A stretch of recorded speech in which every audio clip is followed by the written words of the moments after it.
Equal Opportunity Lender. NMLS 1717-824. Terms and conditions apply. Figure.com. The convenience of Pitt Greenville Airport is waiting just outside your front door. Service is back, so you're connected to destinations worldwide through flights from American Airlines. Plan your next trip. Book your flights today at flypgv.com or aa.com. Whether you're flying for business or for pleasure, enjoy the friendly convenience of flying from your local airport to get you where you're going and then home again safely. For your next trip, remember, American Airlines is back at PGV. Book today at aa.com. Pitt Greenville Airport, where the pirates fly. You know texting while driving is dangerous. That's not new information. Yet most people admit to doing it anyway. Drivers are 23 times more likely to be involved in a car accident while texting. Know the facts and wait to text. The danger is real and it applies to you. Auto Owners Insurance, the no problem people. Information provided by Virginia Tech Transportation Institute. This is Jeff Gibson with Town Insurance in Greenville. Call me today at 756-8300. Go Pirates! East Coast Grading and Utilities is your source for clearing, hauling dirt, and concrete work. East Coast Grading and Utilities handles all sewer and water issues as well. I'm David Vaughn. Whether putting in a new subdivision or helping you with any and all of your drainage problems, I can get the job done. Call me at 531-7494. No job is too big or too small. East Coast Grading and Utilities. Friends helping friends. 531-7494 for East Coast Grading and Utilities. With the holidays approaching and a new year right around the corner, now is the perfect time for a review of your home, auto, and life insurance with a trusted and experienced agent. This is Brandon Manning from Farm Bureau Insurance. Call me today and let me provide you a free quote that could save you money in 2020. My clients always have my cell phone number, and I'm available before or after business hours to meet with them. Call me at 531-1812 to schedule a review and get a free quote. Merry Christmas and a Happy New Year. With Domino's Carside Delivery, you can carry out any 3-topping pizza for just $7.99 without leaving your car. So you don't have to interrupt your kid's favorite song. And we'll all be friends just for one You can interrupt this, actually. Next time you carry out 3-topping pizzas for $7.99 each, try Domino's Carside Delivery. Just pull up to the store, check in online, and Domino's will bring your food to you contact-free. Carry out only. You must ask for this limited time offer. Prices, participation, and charges may vary. Excludes XL and specialty pizzas. Crust availability varies by size. Message and data rates may apply when using Domino's Carside Delivery. Let us help you get back to business. This is Donald Stocks and Justin Judge of PIP of Eastern North Carolina. We're ready to assist your business with branded PPE. Would you like face masks with your logo? We can do that, plus custom social distancing signage. Now is the time to ramp up your marketing efforts. Whether it's cutting edge, contactless, touchless marketing, or traditional direct mail, we can do it all. We are PIP of Eastern North Carolina. For years, Callie Ann Phelps has been singing about Phelps Chevrolet. Phelps Chevrolet is the one for you. Low prices, service too. See the big dealer right away. Carolina's finest, Phelps Chevrolet. And you'll agree with what Skylar Phelps has to say. Nobody beats Phelps Chevrolet's prices. Nobody. The name you can depend on. Phelps Chevrolet. Get you one. Find new roads with Chevrolet. Then come find yours at Phelps Chevrolet in Greenville. This is Mark Washington with Max Sports Performance at Max Fitness. Our facility has reopened and is following all safety protocols. The best thing you can do to strengthen your immune system is, of course, to work out and exercise on a regular basis. I can assist you as your performance coach. You can also enjoy the benefits of a private facility. Avoid the crowds and work out at Max Fitness. Now is the time to get healthy. Max Fitness, just off Highway 43 in the old Ace Hardware building behind Speedway in Greenville. Call me, Mark Washington, 902-4877. This is Pirate Radio, WGHB Farmville, 1250 and 92.7 FM Greenville, WDLX Washington, 930 and 104.1 FM Washington. The following is an exclusive presentation of Pirate Radio, the voice of the pirate nation. Welcome to Pirate Radio Live. You can paint this with purple. Now live from the Pirate Radio studios in the heart of the Pirate Nation, here is your host, Clip Brock. All right, a lot of paint used over the weekend. A victory Monday, a winning weekend for ECU Athletics, and we'll talk about it today on Pirate Radio Live. Welcome into the show, everyone. Clip Brock here on a Monday, and coming to you on Pirate Radio 92.7 FM in Greenville, 104.1 in Washington. We're on 1250, 930. Online, pr927fm.com.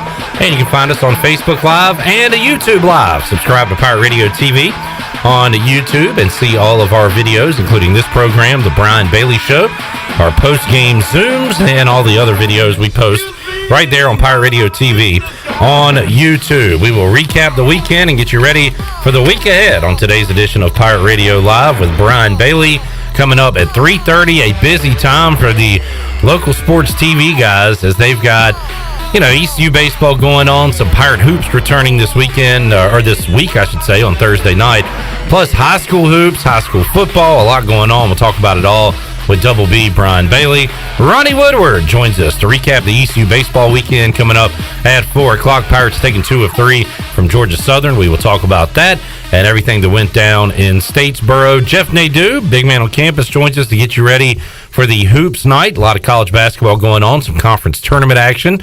Talk some NBA as well, so we'll get to that in hour number 2. And Troy D is here at 5 o'clock. Got a big Pirate Radio podcast coming your way that's going to drop, and you'll hear it on Pirate Radio Tuesday at 6. It'll be available for download as well with the AD at ECU, Athletics Director John Gilbert.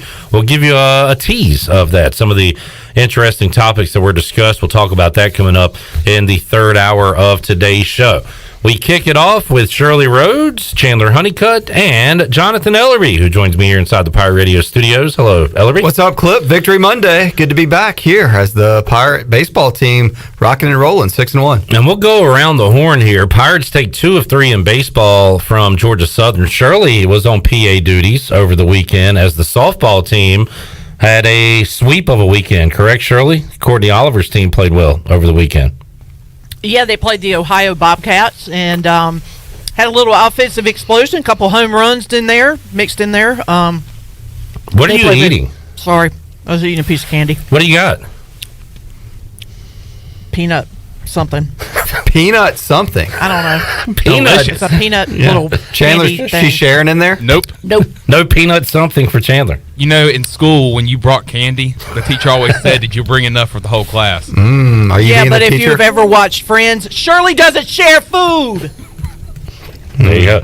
Not very friendly. Touche. All right. Which is why my jeans don't fit me anymore, but I don't care. Good weekend for baseball. Good weekend for softball. Ellerbe, I was in Minges Coliseum on Sunday to see the Pirates absolutely steamroll the Tar Heels in volleyball. Wow. Were you the PA? I was. I was not a fan man. I was the PA announcer as it was a breeze. It was over an hour and a half. Game started, game finished, all ECU. The only time you'll see North Carolina competing in Minges Coliseum. Wow. That I can tell you. Give me a little example of what PA sounds like in a volleyball game. Like, well, I don't know what you would have to say. I mean, what is like a normal thing you would say in a volleyball PA announcing match? Point Pirates. That's pretty much it. That's it. Wow. What about when they win the set or something? Is that yeah? Pirates win. And ECU wins the set 25-23 and leads the match 2-1. Are you worried about Chandler getting your job? I mean, he said I'm not worried about it. I'm welcoming. Was there Chandler. any we want 70 chance? I mean, it was an absolute blowout. It was an ACC day yesterday because Duke was in town to play ECU in lacrosse. And then, of course, Carolina was playing volleyball. So we should all be playing. In this COVID year of college athletic budget crunches, bus trips should be friendly for everybody. And, plane travel should be eliminated as much in college athletics as possible. I would agree with that. Shirley, I have a stat to consider. Ooh. Uh-oh, Stat hold on. to consider. Thank you. Hold on a second. That's not up. The stats to consider. This is from Eric Ward by way of Tom McClellan. Is it really from Tom McClellan? It's from Tom McClellan that Eric Ward tweeted. The last time ECU Athletics has hosted Duke, Carolina State, in a regular season, the Pirates have won. 2018 versus North Carolina in football. 2007 versus NC State in hoops.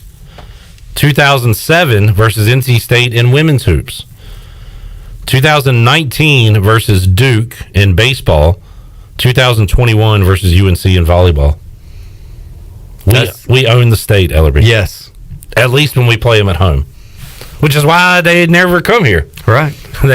Those teams never travel east because they know what will happen if they face the Pirates. So there's your stat to consider today. And you've got ECU women basketball picking up a win over the weekend as well. They took on Memphis, and they beat them by like 20. That was a blowout as well. We'll talk to Ronnie Woodward about that when he joins us at 4 o'clock along with all the baseball. So great weekend for ECU athletics, Ellerbe, and that'll lead us into our Pirate Radio ECU baseball recap. Now is the perfect time for a review of your home, auto, and life insurance with a trusted and experienced agent. How about a former Pirate, ECU grad Brandon Manning with Farm Bureau Insurance? You can give him a call, 531-1812. Brandon's clients always have his cell phone number. He is available before or after business hours. Call Brandon today, 531-1812, 531-1812 to schedule a review and get a free quote. And I know Brandon was smiling watching the Pirate victories over the weekend, Ellerbe. They take 2 of 3 from Georgia Southern. How about Carson Wisenhunt? I keep going back to it. Cliff Godwin saying, I'm really excited for you guys to see him pitch. Well, Coach, you were right. We're really excited to watch him pitch. 10 strikeouts in his debut last weekend. How about 11 on Sunday? Well, I guess he's got to have 12 in the bank for Appalachian State coming up this high expectations this weekend. You got to keep rising to the challenge, but certainly an impressive young man and a good start. Tough injury on the Saturday game to Lane Hoover. I was watching that, and when I saw the replay, man, that is a tough collision that you don't like to see in baseball, but certainly wish that young man well. I did not see it, and after I heard about it, I did not seek it out to watch it, to be honest. I mean, it's exactly what you think it is. A knee into the nose, and it doesn't go well if you're with the nose. Shirley, you got Cliff Godwin ready to go. Let's hear Cliff Godwin, too. He gave an update earlier today on what happened and the status of ECU right fielder Lane Hoover. Look, I'm not a doctor, but he definitely had a concussion. It was not pretty, out there. I hear from people that they really show the play, but they showed a lot of blood. And, when we first got out there, Lane was coherent when I got out there. He took a knee to the face. Norby's knee hit him in the face. And Coach Palumbo said it's like a UCF fighter trying to knee somebody to the face. Obviously, Norby wasn't trying to do it intentionally. And 2 kids playing hard, man. That's the game of baseball. And it's unfortunate, but Lane Hoover is as tough of as I've ever coached. And my mom actually stayed back in the hotel room with him yesterday when everybody was at the game just to check on him every 30 minutes. And, he wanted to play yesterday. The guy can't even see straight, and he wanted to play yesterday. And that just tells you what type of competitor he is and how much he cares about the team. That was the thing that is the most. But we're going to be fine, and it's going to give other guys more opportunities, as with the pitchers. When Gavin has been down, now Spivey's got that blister that is kind of day to day. I mean, a lot of guys are getting different opportunities. It's going to be good for us down the road. And we always know that we're going to be faced with some adversity, and we've been handed some injury adversity, but that's why you have a team. And we talked about this in the preseason, that we don't have bench players. We just have starters that just are not starting the game. And I think Riley Johnson did a really good job filling in for him yesterday, and I think everybody else around him picked up the slack. There is Cliff Godwin talking about the injury to Lane Hoover. Pirates dealing with a few bumps and bruises, but that's why you have depth. That's why Cliff Godwin is a fantastic recruiter, bringing studs to Greenville to play baseball. And if you didn't see it, Ellerbe, like I didn't, and you described it, Cliff Godwin described it, think MMA, a shot to the face. That's not good. I thought the way he just described it was very appropriate. And it didn't, in real action time, it was like, ooh, it was a collision. But when you saw exactly what happened of him diving and Norby's knee, I mean, it just wasn't pretty. And I never saw the Holba injury because that was a game down in Houston. But that's kind of what me think about. Just one of those just tough blows. And I think Holba's might have been probably worse because, I mean, his face got broken. But it just one of those weird things that happened in baseball. But those 2 guys were going all out to make a play. And unfortunately, Hoover got hurt. And unfortunately, the Pirates lost that game. They just had a bad 5th inning. But they bounced back on Sunday, won the series. And big week this week with 4 home games. Coolest moment of the weekend, Ellerbe, had to be Matt Bridges. Godwin wanted to get him back on the mound, wasn't ready to take him out of the game yet, so sent him up to bat in the 8th inning, the top of the 8th on Friday night in Game 1 of the series. And Matt Bridges, the old veteran pitcher, comes through with a single up the middle. And Cliff Godwin talked about that. Cut 4, Shirley, his RBI single late in the game on Friday. Looking back on it, was really special, man. Like a guy, 6-year guy, coming out there, bases loaded, no outs, and striking out the side, going back out, gave up a run. And I knew he was on the last leg, but I thought he could get one more hitter and his spot coming up. And I go, hey, look, I know Matt Bridges is going to get to this guy's fastball. He's a great athlete, high school shortstop, competitor. Second at bat of his career, had one at Charlotte last year, swung at the first pitch and just capped it, or he would have hit a home run at Charlotte. So I go, hey, I know this is I don't know if it's going to work out. Of course, I didn't know he was going to get a hit, but just a really cool moment, probably one of the top 5 moments in my coaching career for a player who has stared adversity in the face, had Tommy John surgery, been on the mound in Texas Tech. Everybody remembers that moment 6 years ago.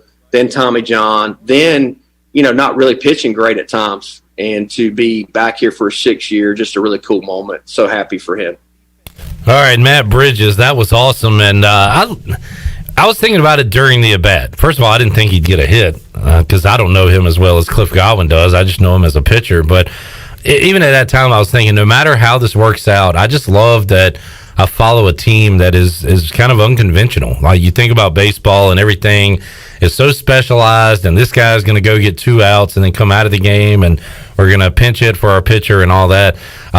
Cliff Godwin does it his own way, Ellerbe, and it's exciting, and he knows his team, he knows his talent, and boy, it worked out there. Great call by the skipper, and great hit by Matt Bridges. Well, they got two-way U is what exactly. They I didn't know he was part of that. I know. Well, that's but he is. He was a card-carrying member there, Cliff. So really cool moment, and just a fun weekend. I'm really enjoying the ESPN Plus coverage. I thought the Georgia Southern, whoever the camera work and everything, it was well played, and fun little ballpark it looked like down there. Good amount of purple and gold in the stands. So I know Pirate fans are going to be excited to get out to Clark LeClaire this week, as Old Dominion's coming in here. They're 5-2 Clip.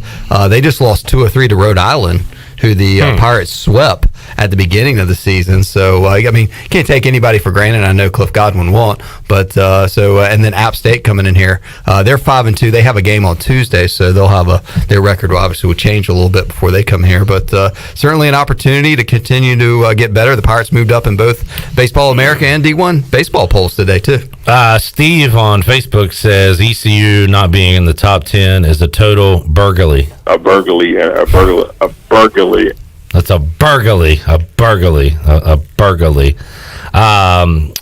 are the Pirates in the polls now, Ellerbe? 17, I think, with D1 baseball, and somewhere around there with 19 with Baseball America. So, they were outside in one of the polls, Baseball America, to start the season, and then got in, and then they've just, they're slowly inching their way up. I mean, you go 4-0, 3-1 every week.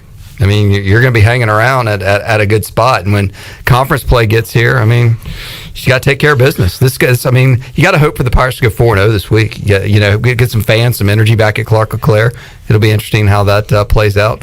Man, if they could get some beautiful weather like it was on Sunday, it'd certainly be real nice for baseball weather. Congratulations to the American Athletic Conference Player of the Week.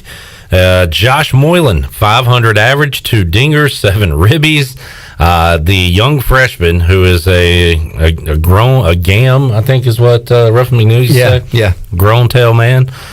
He is a big fella and swinging a big bat this week for the Pirates. Carson Wisenhunt also on the honor roll for the AAC. So great for those 2 young guys in the program, Ellerbe. Yeah, there's a lot. Future's bright. The now is bright. Everything's bright when it comes to Pirate baseball. Pirate baseball is here, and then I guess Thursday. Guess who's back?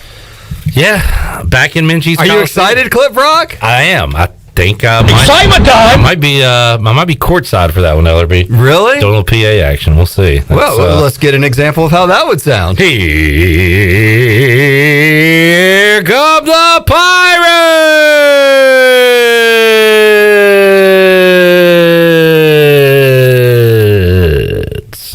expecting. Point, Gardner.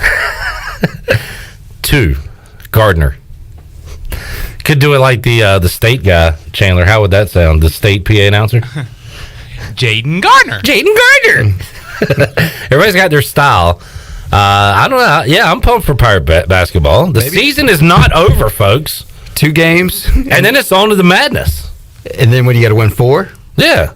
And then you got to win 4 more after that? Yeah. They've won 4 in a row this year. Easy. Yeah, they started 7-1. Yeah, they've done this before. So you feel confident? No, but I'm excited for some moves. I was hoping you do the basketball PA where you could only say 2 words at once. Technical, dually. That'd be difficult. Point, Gardner. New Big Pat from the Hornets. Pirates, Pirates, Pirates. Does he have his own echo? I need an echo machine like the guy with the Charlotte Hornets. J.J. Miles, 4, 3. I'm going to need something to get me fired up for March Madness. I'm not there. That's not doing it. Chandler humming the song is not going to get you there? That's not going to do it. Like, I'm not. I don't know. I can't. I watched basketball on Saturday. It got me a little jacked up. Saw North Carolina came back to beat Florida State. Duke lost. Watched that one to Louisville. Gonzaga won. Baylor lost for the first time to Kansas. So I tried to get back on the college basketball train a little bit over the weekend. I'm just not there at all. I don't even know like what teams are. Would good. Brackets help? I don't know. I mean, I'm just looking at a bracket. A bracket might help, but I really know nothing this year when it comes to the bracket, other than I'm probably going to go chalk with Gonzaga. Really? Are you? Probably. That's who I want to take. I mean, is the Pirate Radio bracket pool just going to go chalk with Gonzaga the whole way? No, I don't think so. If they do, if I find out that's happening, I'm going to take somebody else. You just don't know who. Yeah, I'm not sure who yet. Will it be a chalk year or will it be an upset year? I mean, but what are upsets? Like right now, and Baylor is still. I see Farmville Central's doing a lot of upsetting. Baylor's still top 3, but I think there's a drop off after Gonzaga, Michigan, Baylor, whatever order you want to put them in. Like whereas number 4 is the same as number 25. You know, so I don't even know if they're upsets really. I think it's going to be wacky though. I really do. I think it's going to be a lot of. I'm going to take St. Bonaventure to the Bonnies. Are they in? They should. They better be. They're the regular season A10 champions. If they get snubbed, I mean, I'm going on a major rant that following Monday. But they're in. They'll be fine. I got a few. I guess like 2 weeks to get. Oh yeah, you got time. We'll talk to Jeff Nadu coming up. He'll preview the Big South tournament, which begins tonight, Ellerbe. Oh. Get a little Campbell, Gardner-Webb. Why don't you have a bracket on this table? You're right. I should. I mean, you're in charge around here for brackets. All right. I tell you what. If there's a bracket going on, I want you to start doing a bracket update. Well, next Monday will be the beginning of all the conference tournaments. So got you. I'll have this table full of brackets coming up. I need to know what brackets to start watching. All right. It is my responsibility to get you excited about college basketball. About March Madness. All right. And maybe Chandler. He can work on his singing in there.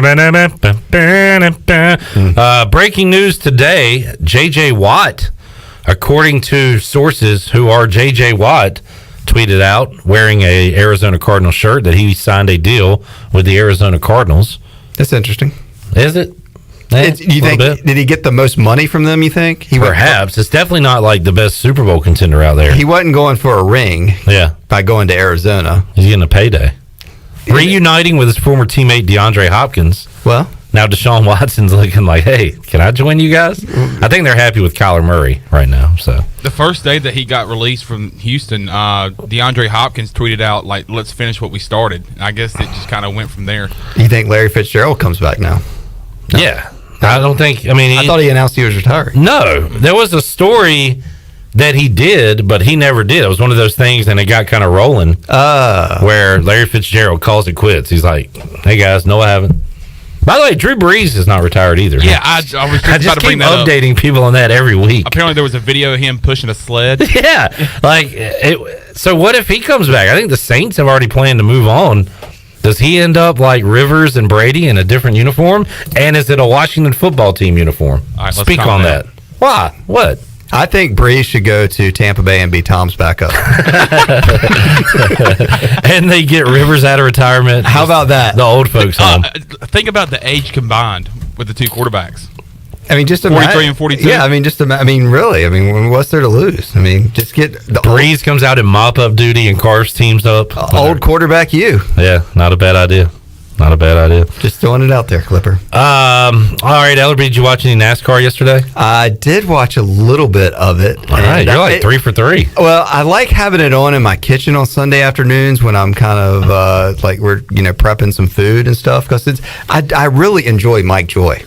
That's right there in his name. I mean, he is very good, easy on the list. But I don't really quite understand NASCAR, and I'm glad you brought that up. And I don't understand that when they do a 500-mile race, they break it up in stages now. Mm-hmm. And how does all that work? I don't understand. It's like you try to win the first stage, and then they reset how you start the second stage. Because I don't. They don't reset. I don't believe. Well, what do you get? Like you get a trophy for winning? No. You get points towards I believe the playoff. The way people ask about it, it's not a huge deal. It's just a way to have a caution, kind of reset the cars. So they stop the race after the stage one, so everybody can come in and get tires. They do a pit, but then you come back out in the same and run position. another. Yes, in the same. So if you were in first, you come back out in first. Yes. Okay. Yeah, and you do another stage race, and they do it, and then. But that's the winner of the race, right? Stage 2, or is there stage 3? There's 3. There's 3. There's 3 stages? Yeah. Do I need to get Troy in here to explain it to me? No, you don't. You know what? Don't worry about the stages. They're inconsequential. Why do they do the mandatory caution then? Just for I guess to bunch it back up. Bathroom breaks, commercials, have more exciting races. Kind of like first quarter, second quarter. So maybe to bunch it up, so people aren't getting lapped. Yeah, give you a little pause. It's kind of like if somebody watches basketball for the first time. So this team won the first quarter. What does that mean? Well, nothing really. They got to keep on playing. It's kind of like that. Not a big deal. But there are points, but it has nothing to do with who wins the race. You don't win a trophy. Okay. So I was getting confused. I mean, I've honestly watched more NASCAR the last, is this week 3? Yes. Yeah. So I've had it on 3 consecutive weeks, and I haven't watched a lot or listened to a lot, but I've enjoyed it, and I've just had a few questions. I'm like you. I love Mike Joy. I really like. The best part, Clint Boyer, his addition to the booth. The best part is when they all came in towards the end, or maybe I can't remember when it was, but they came in from the end, and they go from like pit announcer to pit announcer in the pits, and like Clip Brock's in the Jamie, or what Denny Hamlin pits, and then over to you, Chandler, and then he's over in the they do a great job. I mean, the announcing and the broadcasting aspect of it gets you really excited of the energy they bring, and they the in and out and tires. They got tires and fuels, but he's got to watch this back, whatever. It makes you sound like you know what the heck you're talking about with cars. I enjoy it, and they'll be, I believe, in Vegas coming up. They've been in Florida the first 3 weeks: Daytona, and Miami.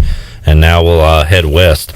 All right, coming up this week in ECU baseball, Ellerbe mentioned at 4 o'clock Wednesday, Pirates are at home at Clark LeClaire taking on Old Dominion. They remain home throughout the weekend, facing Appalachian State. Friday at 4, Saturday at 2, Sunday at 1 o'clock.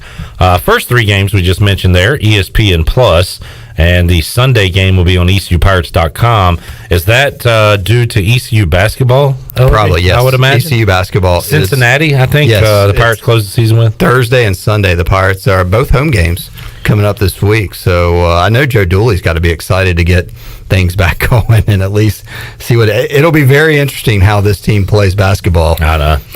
It's got to be scary. I mean, I think Baylor lost their first game over the weekend after having a little pause, and they were previously undefeated. Well, think back to the last time ECU came back from a pause. They got blown out by Memphis. And I mean, because when you're on pause, you're not practicing. Right. And so it's not going to be, I mean, it's going to be tough. What's UCF's record right now? They stink. But they have won 2 in a row. They beat South Florida and Tulane. And it looks like, due to they will play Tulsa on Tuesday. So take the Pirates Thursday night. Plus the point. What are you guessing the point spread? Name the point spread for Thursday. Pirates hosting Knights.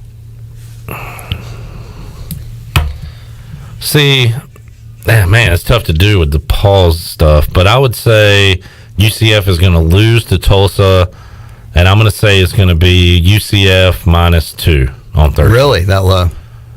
Yeah, I mean, they're not very good. And in normal circumstances, ECU could be a pick 'em or a favorite in this game, but yeah. Pirates can win this one. Pirates +2. Yep, that's my line for Thursday night. All right, Ellerbe, nice to talk Pirate sports with you. Yeah, and baseball brackets next week. I'll have that for you on Monday. And got my NASCAR explanation out of the way, so that sounds good. We're good to go. And I'll just need a little pump up from you and Chandler on March Madness next week. I'll need reasons to be excited for March Madness. All right. We are the home of the NCAA basketball tournament. I'll tell you a reason for me to get excited about it. Wall-to-wall coverage on Pirate Radio that Friday. I've heard. With no local programming? Really? Just basketball? I haven't heard that yet. I thought you guys were going to do a lot of look lives. Watch parties? I'm just telling you what I would get excited about. That would fire me up. Do you remember when one Chandler Honeycutt watched the Redskins get like an interception or a touchdown and how exciting that was? Could you imagine a half-court shot finish? That would be Taylor Heineke scrambling for his life and getting into the end zone. It was a magical moment. Yep. Heineke. We'll do a watch-along. I want to see how, if the schedule works out, it'd be fun to do a live watch-along for ECU basketball in the AAC tournament. Mm-hmm.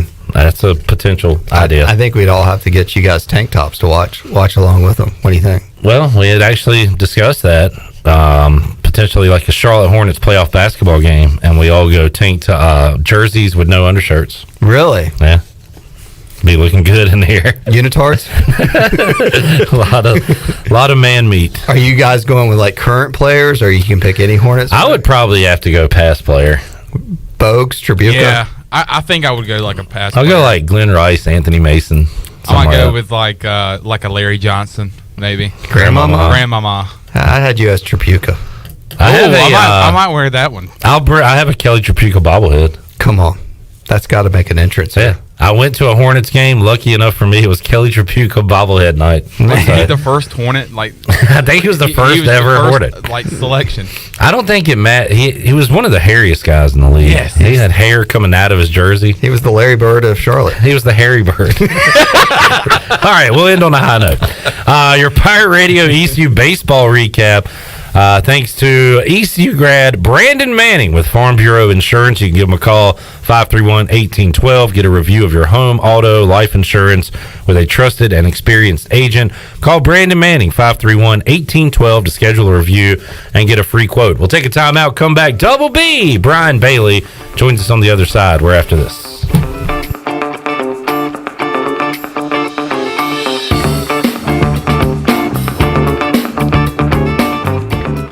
It's bow time.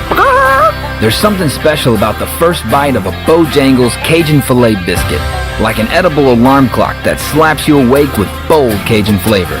The moment you sink your teeth into that soft, fluffy, made-from-scratch biscuit, then strike gold with a juicy piece of fried chicken, you'll know. Nothing beats the first bite, except the second first bite. Get a Cajun Filet biscuit combo for just $4.99. It's bow time. Introducing Tommy Club, the best car wash value anywhere. Starting at just $19.99 a month, you can wash your car as often as you like, and also take advantage of our express lanes exclusively for Tommy Club members. You can enjoy a gentle belt conveyor ride to a spot-free shine faster and as often as you like when you're a member of Tommy Club. Plus, our vacuums and mat washers are always free.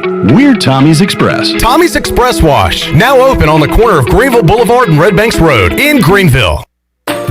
Did you know time spent outdoors can help improve your children's health and bring balance to their life? The Outdoor Heritage Advisory Council invites you to join the Patch program. This program is for any child under the age of 16 and includes activities like fishing, hunting, and hiking. These are just one of the many ways you can earn the exclusive patches from the Outdoor Heritage Council. For more information on how to sign up and get your adventure started, visit outdoorheritage.nc.gov.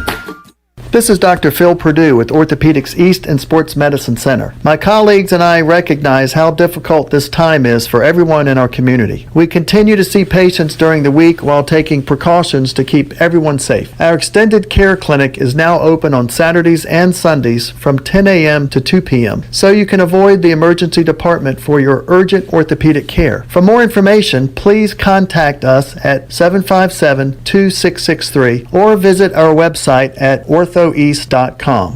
This is John Gavigan with the Gavigan Agency. Our top priority is doing what is best for our members. Whether you are buying a new vehicle, a new home, protecting your family with life insurance, or filing a claim, our agency will be there every step of the way. Our goal is to become a trusted advisor for you and your family for all of your personal and commercial insurance needs. Give us a call in Greenville at 756-1400 for a car, home, business, or life insurance quote today, and give us the opportunity to show you the benefits of doing business with someone who cares.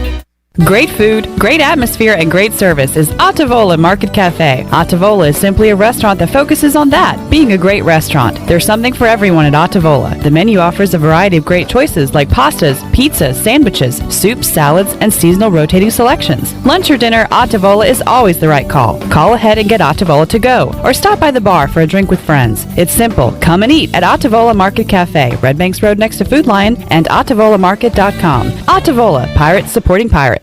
BMS Builders is your premier custom builder in eastern North Carolina. With Blackwood and Mills Creek in Greenville, Dalton's Cove in Farmville, and Belmar in Ayden, these are just a few of the developments featuring BMS Builders homes. They can build the home of your dreams. Just ask Dr. Dennis Ross in Greenville or East Carolina football coach Mike Houston. They built their homes, and they can build yours as well. BMS Builders. Give them a call at 916-1578 for BMS Builders.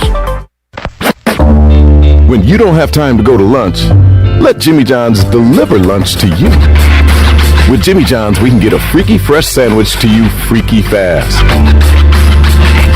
Click to order at jimmyjohns.com.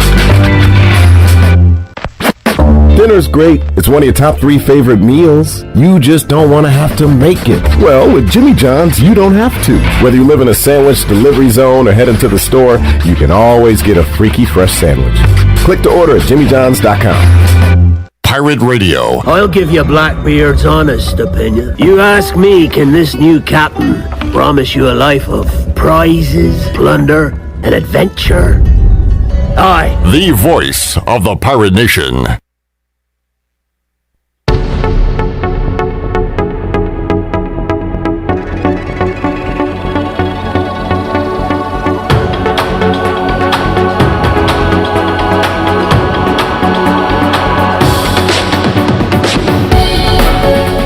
Listening to Hour 1 of Pirate Radio Live. Now, back to the show. Welcome back. Tommy's Express Car Wash. Come and experience the difference at Tommy's. Now open at the corner of Greenville Boulevard and Red Banks Road. Doesn't your car deserve it? Visit Tommy's Express Car Wash today. Now let's head back in to Pirate Radio Live. Here's your host, Clip Brock. All right, thank you, Shirley Rhodes. Welcome back into Pirate Radio Live here on a Monday. We'll be talking some baseball with Ronnie Woodward coming up next hour. Some Pirate baseball as they win 2 of 3 at Georgia Southern. Good grief, everything going on this weekend. Brian Bailey tried to cover it all. How'd you do, Bailey? Did you get all the highlights and recaps in? I think so. It was one of those weeks that was so bizarre with Thursday night high school football games and second round state Eastern playoff games, and then you moved to Friday with Touchdown Friday, and it didn't feel like it didn't feel right doing a Touchdown Friday in February, but we did. But it all worked out pretty well. I think we had a really, really good week. We've got some great help over at WNCT, and it was a big week for our sports department. Yeah, and there's postponements, cancellations in all types of sports, pro and amateur as well. But when you get the games in, it starts to feel a little normal anyway, right? I mean, it was great to see some highlights and you guys out there. put something out there on Twitter. Just great to see pictures, photos, and kids playing sports. And we actually got 2 blocks of I guess you say information, but usually we have 1 block of sports, but for Thursday night at 11 we had 2 blocks. So we went to commercial break and came back and did another block, and then of course on Fridays we do our expanded coverage, and we do a half an hour for high school football in the fall, and that's including the East Carolina previews and ACC and stuff. So we don't have all of that, plus we don't have quite the personnel to put it together with all the the COVID problems and everything. Teams will pop up at the last second and not play, so we're doing a 15-minute version for the spring, but still it kind of felt like high school football. It felt good the other night. So we'll recap the weekend with you in high school football every Monday here on Pirate Radio Live. I'll say, I guess the story of the week 1 was what Rose did in New Bern. Yeah, no question.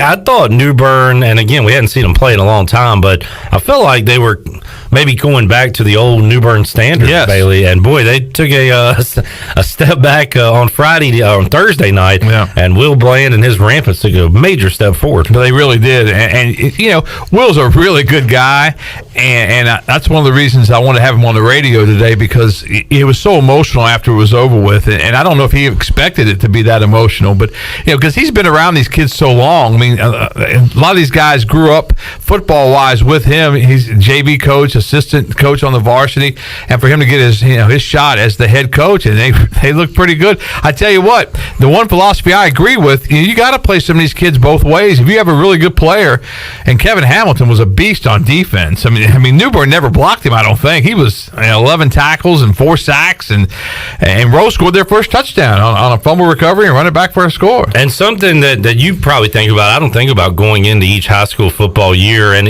even basketball when you look at Farmville Central, but how did the JVs do a couple of years ago? Will Bland talked about that on your show earlier today, that this JV squad a couple of years ago that he's got now as varsity were awesome, and it appears they're going to be that way on the highest level this year. And JV squads are kind of different at different schools, because it just kind of depends on what the varsity needs. Some of the players are up. I tell this story all the time. When I played, we had a kid named William Fuller who ended up being the ACC Defensive Player of the Year for North Carolina for like 3 years. He's in the College Football Hall of Fame.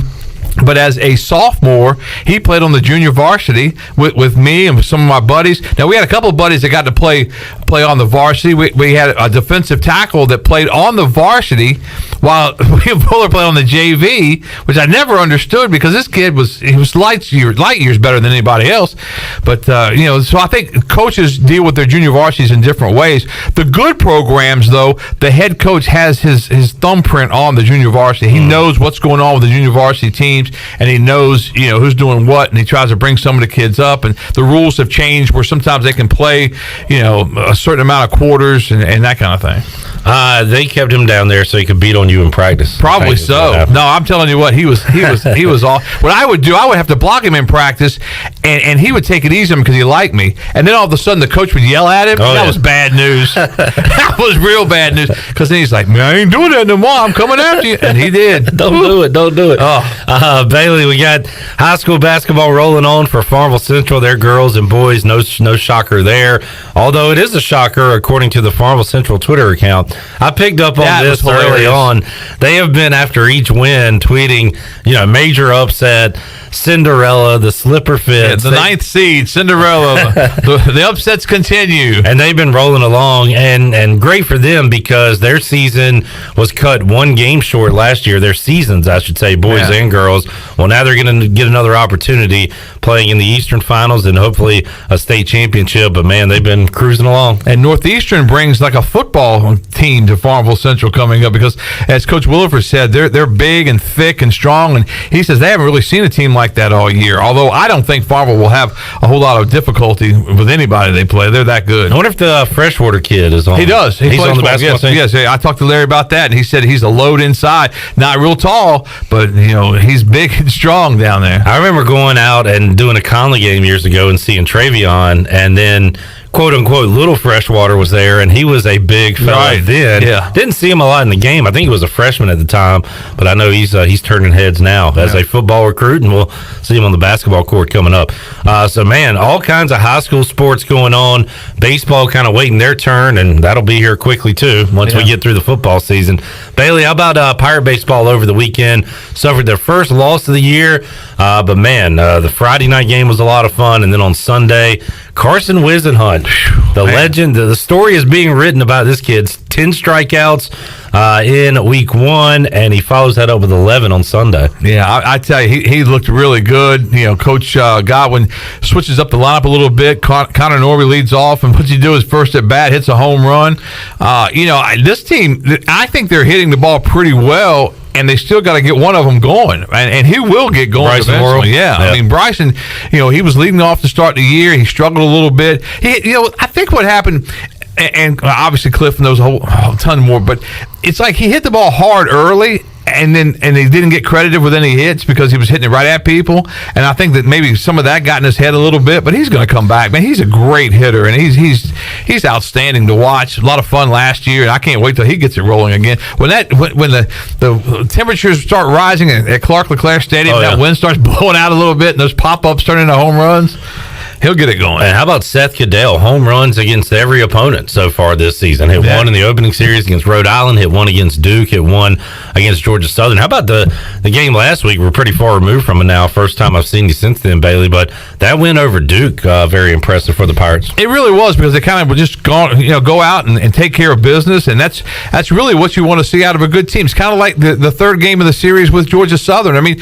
baseball is one of those sports you're going to lose games. I mean, it's just how it is. No matter how hard you play, no matter what you do, you're going to lose some games along the way. But it's the teams that win those series. Now that's the key to this whole thing. You got to take 2 out of 3, and the momentum was obviously in Georgia Southern's camp after that Game 2 win. But the Pirates, on the road, sucked it up, got back out there, and really took care of business. Seeing Ronald Acuna hit a leadoff double just got me really excited. Sorry about that. I got to focus back on the interview here. Yeah, you should. Ready for the Braves coming up in 2021. Double B, be ready to watch some Cubs baseball soon. I don't know how good they're going to be, but I'll certainly watch them. I'll try to be a better baseball fan this year. That's his promise that he says every year here on the program. Yeah. Bailey, what else you got going on? College hoops? How the Wahoos doing right now? They've lost 3 in a row. They play Miami tonight. They're still tied for first. They hope. Yeah, we got to hope so, because they really didn't. The Duke game was kind of a misnomer. They had a chance to win at the end and didn't, and that Duke was playing a lot better. NC State just took the war to them last week. I was really surprised. Virginia struggles right now with physical teams. They're not a very physical team, and they really struggle with those types of teams. I thought North Carolina's win this past week was amazing to beat Florida State, and so we got one down big 17, I think. But I'm not positive of that number, but it was double digits. And I got a little shot in the arm when I finally, hopefully ECU will play this Thursday. Yeah, so we're keeping our fingers crossed. Coach Dooley last week at the end of the week, and I said, "Are you sure you're going to play?" And he said, "Sure as I can be." Sure ain't a word anymore in sports, not in COVID. But all signs are pointing to that game happening on Thursday. So I watched some college basketball over the weekend. Gonzaga staying unbeaten. Baylor going down for the first time. Saw that. Michigan.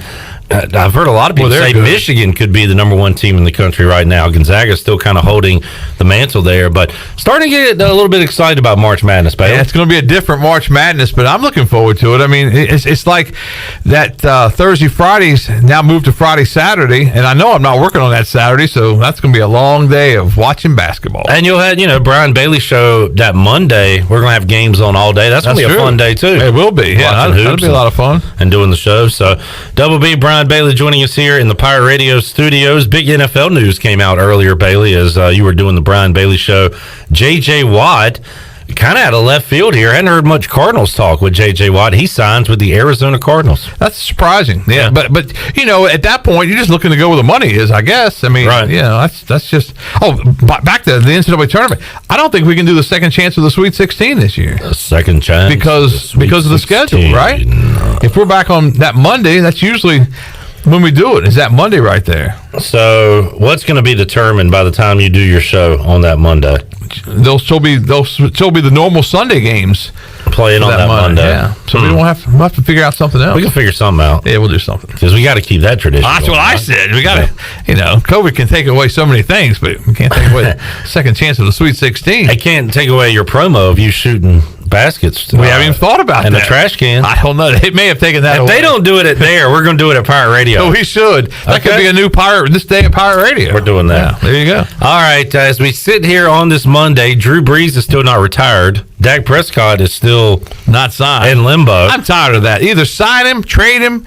I'm going to keep asking you then now that I know you're tired of it. I am. I'm more than tired of it because, I don't think he's worth $40 million a year, but I know that good quarterbacks, and I'm not putting him in the great quarterback category. I'm putting him in the good quarterback. And who's your quarterback, by the way, the Washington football team? Your guy, Taylor Heineke.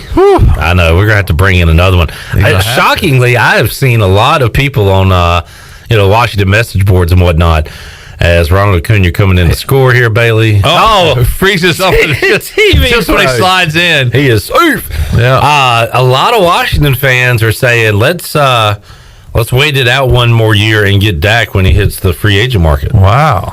Which is kind of I like him as a quarterback, I do too. I don't like the uniform he wears. I don't know. I don't know. I think he's done an okay job. I mean, I see both sides of it. How many playoff games have they won? But what's he had around him? Like Romo. Romo didn't have enough around him to win any playoff games, and I think Dak's got a little bit of that going. To start the year, they had a dynamic offense, but they couldn't stop me and you. Well, how shocked are you about the Russell Wilson stuff? And you got to be at least paying attention to it because he's on the list of teams. Yeah, I'm surprised at it, but I don't think anything's going to come of it. I really don't. Much to do about that. That's what I'm thinking. Bailey, appreciate it. If you missed the Brian Bailey Show, a lot of guests on today at noon. You can hear it coming up at 6 o'clock. Talk some basketball with Larry Williford, Hollis Harper. Also talk some football with Nate Connor and Will Bland. Great show. It's fun to talk football any time of the year. Yes, sir. And the basketball playoffs, Eastern Final set for tomorrow night, and the state championships this coming weekend. Bailey, enjoyed it. We'll talk to you again soon. All right, thanks so much. Double B, Brian Bailey joining us right here inside the Pirate Radio studios. We will take a time out, come back, and have more for you on Pirate Radio Live. We're back after this.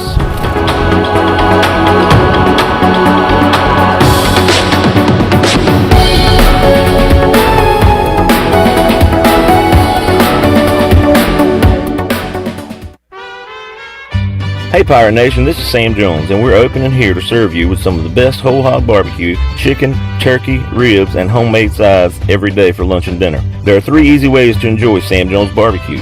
Swing by our drive-thru window or try one of our 2 curbside takeout options by calling in your order at 689-6997 or ordering online at samjonesbbq.com. We love Eastern North Carolina, and we invite you to come by and enjoy some great tasting Sam Jones barbecue today.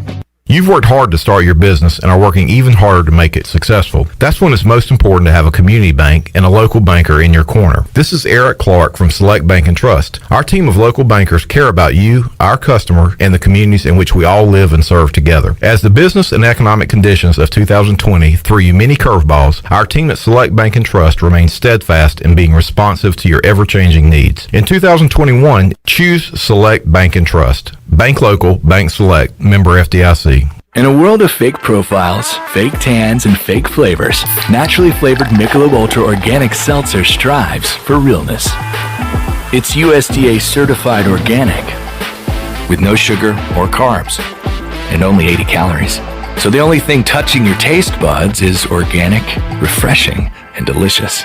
Michelob Ultra Organic Seltzer, as real as it tastes. Enjoy responsibly, not a low-calorie food. Anheuser-Busch Michelob Ultra Organic Seltzer, IRC Beer, St. Louis, Missouri 63118. With rates being historically low, now is the best time to buy or refinance your home. This is Talbot Green with Angel Oak Home Loans. Now is the time to take advantage of the opportunity to buy more home or refinance your current mortgage. The combination of our local team's experience and Angel Oak's wide offerings of products from standard conventional, government, and portfolio loans has something for most financial situations. For more information, call Talbot Green, Joanne Weir, or Wanda Hager at 751-2060. NMLS 1719250 and 685-842. Equal housing lender. There's no better time to drive away with a quality pre-owned car, truck, or SUV from Greenville Auto World. Greenville Auto World is your authorized rough country dealer. We specialize in lift and leveling kits along with custom wheel packages. Whether you're looking for ground clearance or enhancing the appearance of your vehicle, trust our team for your off-road experience. Greenville Auto World, 3840 South Charles Boulevard across from Hardee's at Bell's Fork, or online at greenvilleautoworld.net. Hi, this is Billy Parker from Parker's Barbecue. I am so excited to announce a brand new menu item now available at all Parker's locations. Come in for our delicious new boneless wings. Our wings are fresh, hand-cut right there in the store, never frozen, and our wings are big. Try them tossed in one of our signature sauces, sweet red barbecue sauce or barbecue honey mustard. Get a boneless wing bag for less than $5. That includes 6 boneless wings with hush puppies and corn sticks. Parker's Barbecue, a homemade tradition for over 50 years. In studio today with Messi, also known as Isaac Callis to his friends and family. Why F3? I come to F3 because it's really fun, it's really challenging, and I get to be challenged and pressured in a good way by me being the only 2.0 kid here going against the grown-ups, seeing what I can do, and I just come to have fun. One letter, one number, F3. Learn more today at f3enc.com. This is Dr. Chris Hasty with Orthopedics East and Sports Medicine Center. For more than 35 years, we've been taking care of the student athletes at East Carolina University. We are happy to have received the designation of official team physicians from the university. Whether you need assistance with a sports injury or it's time for that joint replacement, my colleagues and I are here to help. For more information, please contact us at 757-2663 or visit our website at orthoeast.com. This is retired ECU baseball player Charlie Yorgan, and you're listening to Pirate Radio, voice of the Pirate Nation.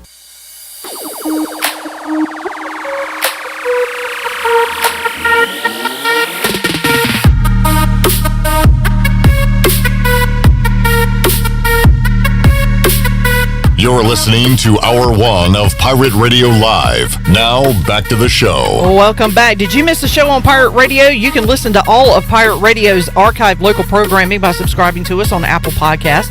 Subscribe today by going to the podcast app on your iPhone or Apple device and search for Pirate Radio Audio Archives. Now let's head back in to Pirate Radio Live. Here's your host, Clip Baron. All righty, we are about an hour away from Bonnie's basketball. St. Bonaventure taking on Dayton. The Bonnies have wrapped up the A-10 regular season, and we'll play one final game today. This is how much he threw me. There's a Bonnie's in Farmville. So when you said you were excited about Bonnie's, I'm like, oh, dude, you're going to go to eat? Well, I do love to eat. Yeah, well. Do they have that ought to tell you exactly where my mind is. Do they have TVs there? No, they do not. My dream in life is to watch the Bonnies at Bonnie's. Yeah, nice. I guess I can watch them on my phone. I was going to say, you could pull it up on your phone. Okay. Bonnie's, the official headquarters of Bonnie's basketball. The Bonnie's like a fan club. Yes. Started at Bonnie's. That'd be a great idea. As the center fielder that came in for Acuna just face planted into the wall. I was watching, this is a house divided game, Shirley. Red Sox Braves.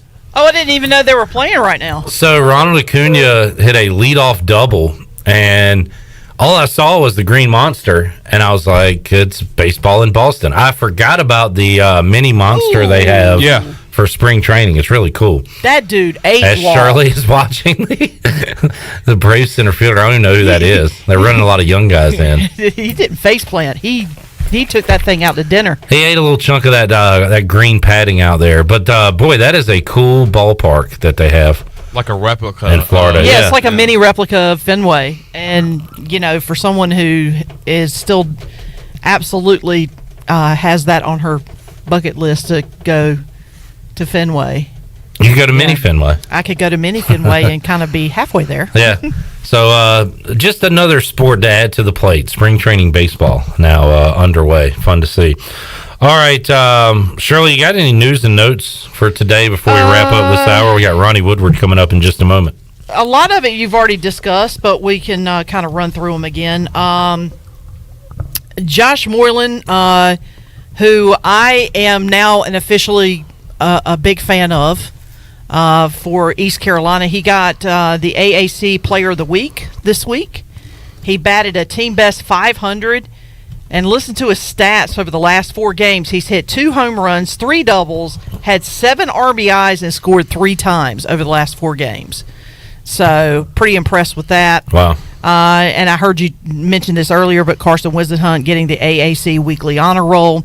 We already talked about J.J. Watt. So, and ECU Baseball also got a commitment today from a local product. D.H. Conley pitcher and outfielder Riley Williams committed to ECU Baseball today. He's the second commitment for that 2024 class. Wow. So, Cliff Godwin, going ahead and starting to stack up for 2024. And one NFL note that I just saw pop up a little while ago, the Chicago Bears announced that they have hired former Texas football coach Tom Herman as an offensive analyst and special projects coach. Okay, cool. Hook 'em. Yeah. Wasn't that the Herman text message? Yeah, I think so. To the guy disparaging him?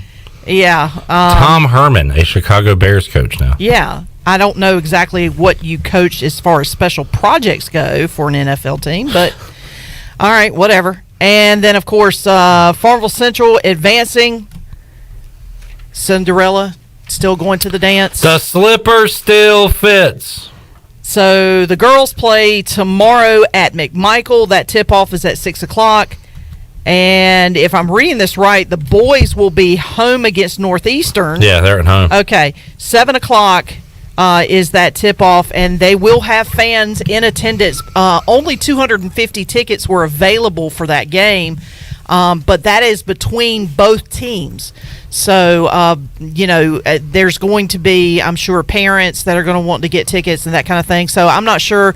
I know that the remaining tickets went on sale at 9 o'clock this morning, and I don't know how many were actually available at 9 o'clock, and I'm pretty sure they're all gone now. But that will tip off tomorrow night at 7 o'clock. Of course, they'll be streamed live online as well.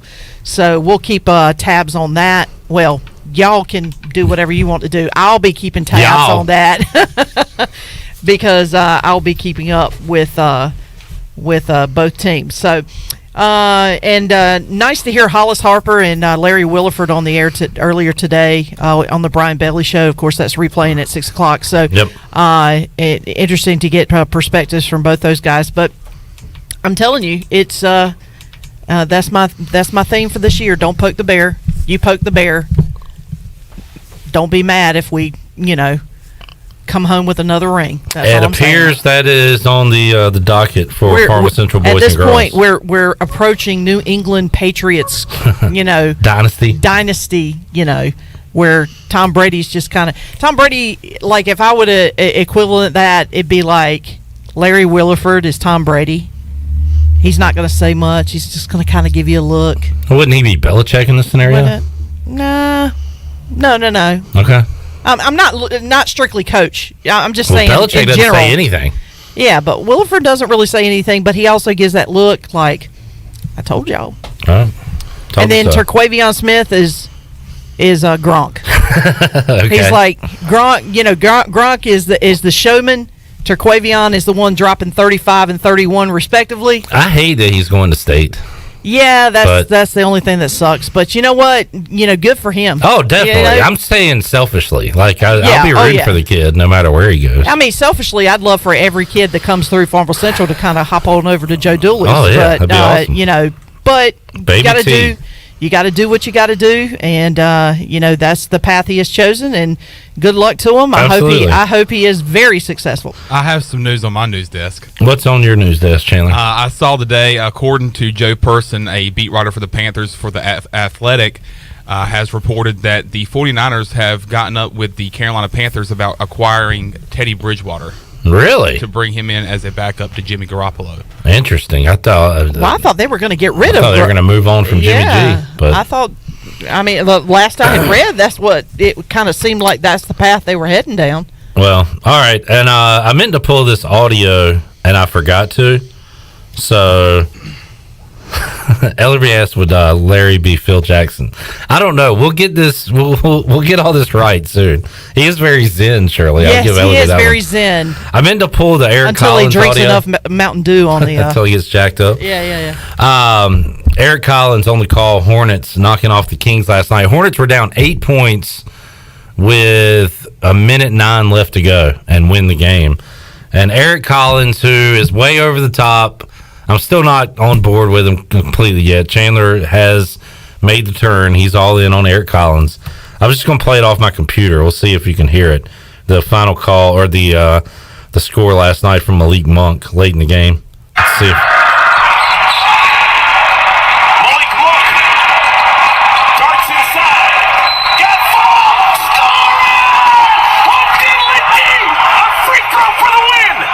What did he say? Hum diddly dee. Hum diddly dee.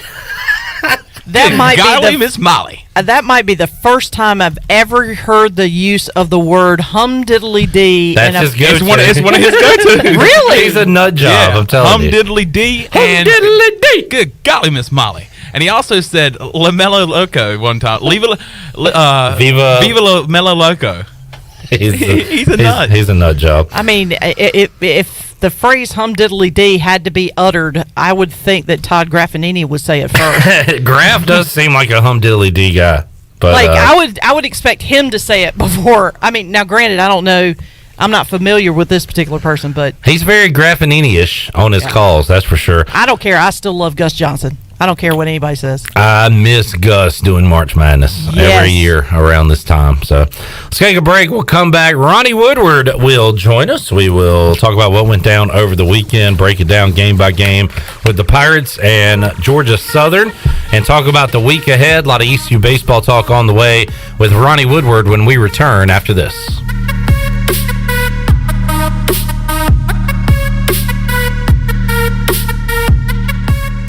On Jersey Mike's Day of Giving, we're giving all our sales to charities. Order a sub on Wednesday, March 31st to support a great cause and get free delivery with our app. Jersey Mike's. Be a sub above. If you can make a difference, you should. At Jersey Mike's, it's this simple philosophy that spurs us to celebrate our month of giving. This March, enjoy a sub and donate to a great local cause. Jersey Mike's. Be a sub above. Hey, Eastern North Carolina, this is Miles Minges. And this is Landon Minges with Minges Bottling Group. We are proud to announce that Pepsi is once again the official soft drink of the ECU Pirates. That's right, Miles. Our family's purple and gold roots run deep. From founding members of the Pirate Club, alumni, and even a team physician, our support over the last 60 years has never wavered. We are Pirates. We're excited to be back at ECU and are honored to serve our great customers throughout Eastern North Carolina. Not only is this the birthplace of Pepsi-Cola, this is our home.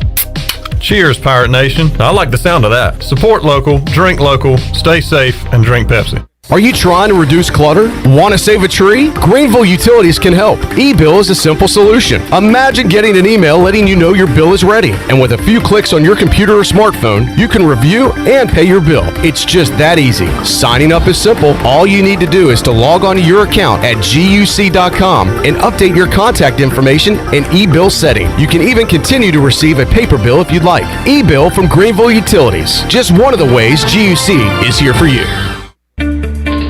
I'm Michael Vaughn with East Coast Grading and Utilities. Many of you know my dad, David Vaughn, and his work in putting in subdivisions all over Pirate Nation. But East Coast Grading and Utilities is not just for those type of big jobs. We're here for the homeowners. Whether it's concrete, driveways, hauling rock, or sand, whatever you need, East Coast Grading and Utilities can get the job done. Call us at 252-531-7494 or check us out on Facebook at East Coast Grading and Utilities. Villa Verde on 10th Street, Greenville's only Dominican restaurant, now features a brand new lunch menu, Monday through Friday, 11 a.m. to 2 p.m. Choose from your favorites like the Villa Verde Burger, the Veggie Burger, the Cuban Sandwich, the Dominican Club, the Villa Wrap, the Vegetable Sandwich, the Big Poppy Steak Sandwich, or create your own bowl, all with your choice of side and a drink for under $10. If you're looking for a high quality, healthy, and affordable lunch, Villa Verde is your place. Villa Verde, a platform for good. University PC Care has been the Pirate Nation's go-to IT expert since 2006. Unfortunately, many organizations today simply react to IT issues after the damage is done. This is known as the break-fix cycle in the tech service industry. University PC Care's Business Services Division has a better way, a proactive solution called BizCare. What's at your office? Call William at University PC Care today to schedule your free BizCare consultation or learn more at universitypccare.com.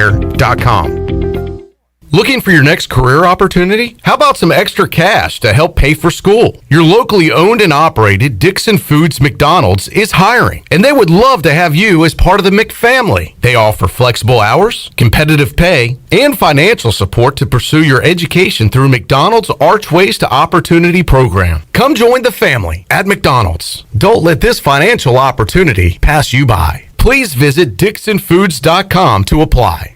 National Signing Day has come and gone, but that doesn't mean the recruiting news cycle is stopping. In fact, the Pirates still have their sights set on top targets in the transfer portal and have already turned their attention to the 2022 class.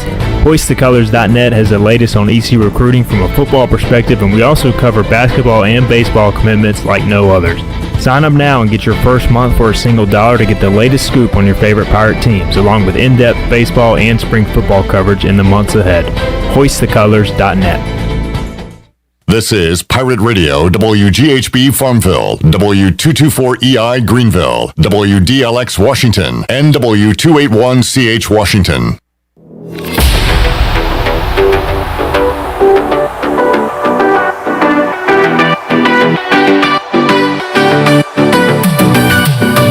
This hour of PRL is brought to you by Tommy's Express Car Wash. Come experience the difference at Tommy's. Now open at the corner of Greenville Boulevard and Red Banks Road. Doesn't your car deserve it? Visit Tommy's Express Car Wash today. Now back to the show.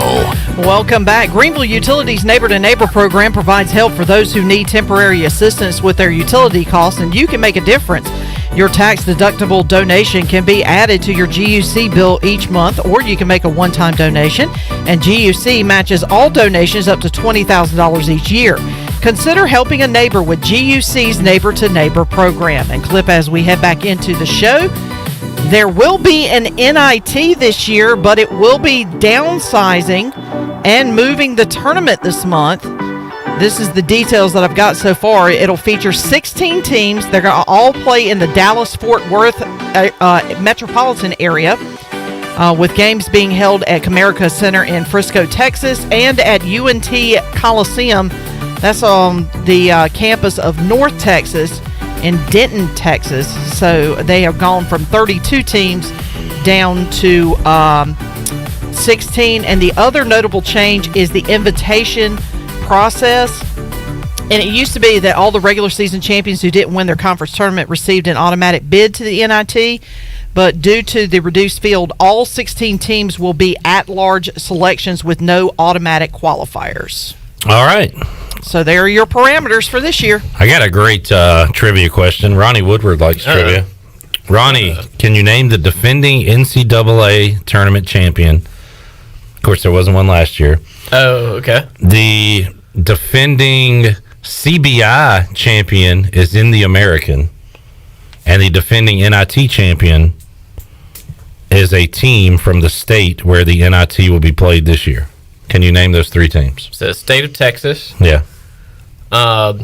UCF is the what do you say, CBI? Yeah, but no. No, SMU? No. Oh. South Florida. South Florida. Won the CBI the last time it was played. Okay, so 0 for 1. Yes. All right, NIT is from Texas. TCU. No, that was Texas. Oh. Shaka Smart. Okay. In Texas. What was the other one? The national champion. From 2019? This is how trivia works. The closest it is, the tougher it gets. Who won it in 19? Virginia. Are you the voice in Ronnie's head? Yep. Got it. Virginia. There's very little chance I was going to get that right. The Wahoos. I wasn't even for sure. I was like, Virginia? Did I hear y'all say earlier, by the way, the tournament starts on Friday this year? So why is that? They moved the schedule around. For folks that don't know, the first four will be that Thursday, and then the first round begins on Friday. It'll be Friday, Saturday, Sunday, Monday. I don't know if I like that or not. I definitely don't like not having all-day basketball that first Thursday, but I think having the round of 32 all-day Monday is going to be fun. Something to look forward to on a Monday. Yeah. But it's also cool to like wrap things up that Sunday. I know. But yeah, I don't know. I guess we'll see. But It's going to stink. Not that Friday's still going to be awesome, but not having that Thursday. That Thursday it's so symmetrical of Thursday, Friday, Saturday, Sunday. And there's going to be a lot of people who don't pay attention to sports as close as we do, who wake up that Thursday and are like, all right, tournament time, and have no clue what's going on. Yeah, I wouldn't have known. So it's Selection Sunday, still Sunday? No, it's now Selection Tuesday. Just kidding. Yes, it will be Selection Sunday. Okay. So you would have to wait an extra day. That would have messed with the people. first 4 games, man. Like, I know. Get that out of there. Like, I don't know. Whatever. I'm not a fan of those. It's just, I mean, you can ignore them. You can watch some. I typically do. Yeah. There'll be like FCS football on the same day or something. You can watch. I just don't like in the bracket when everybody fills out a bracket.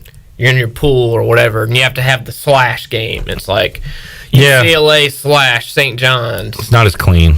And so, do you pick one of those teams? What if they don't win that first game? Do you still get credit if? And one of those teams always wins. Yeah. That plays in the first 4. It just makes bracket pools a little more tricky. I'm with you there. And this whole tournament is about bracket pools, so just make it clean and easy. The only reason I really remember Virginia is because I'm the defending champion of the Pirate Radio Bracket Challenge. There you go. Because I had the Wahoos.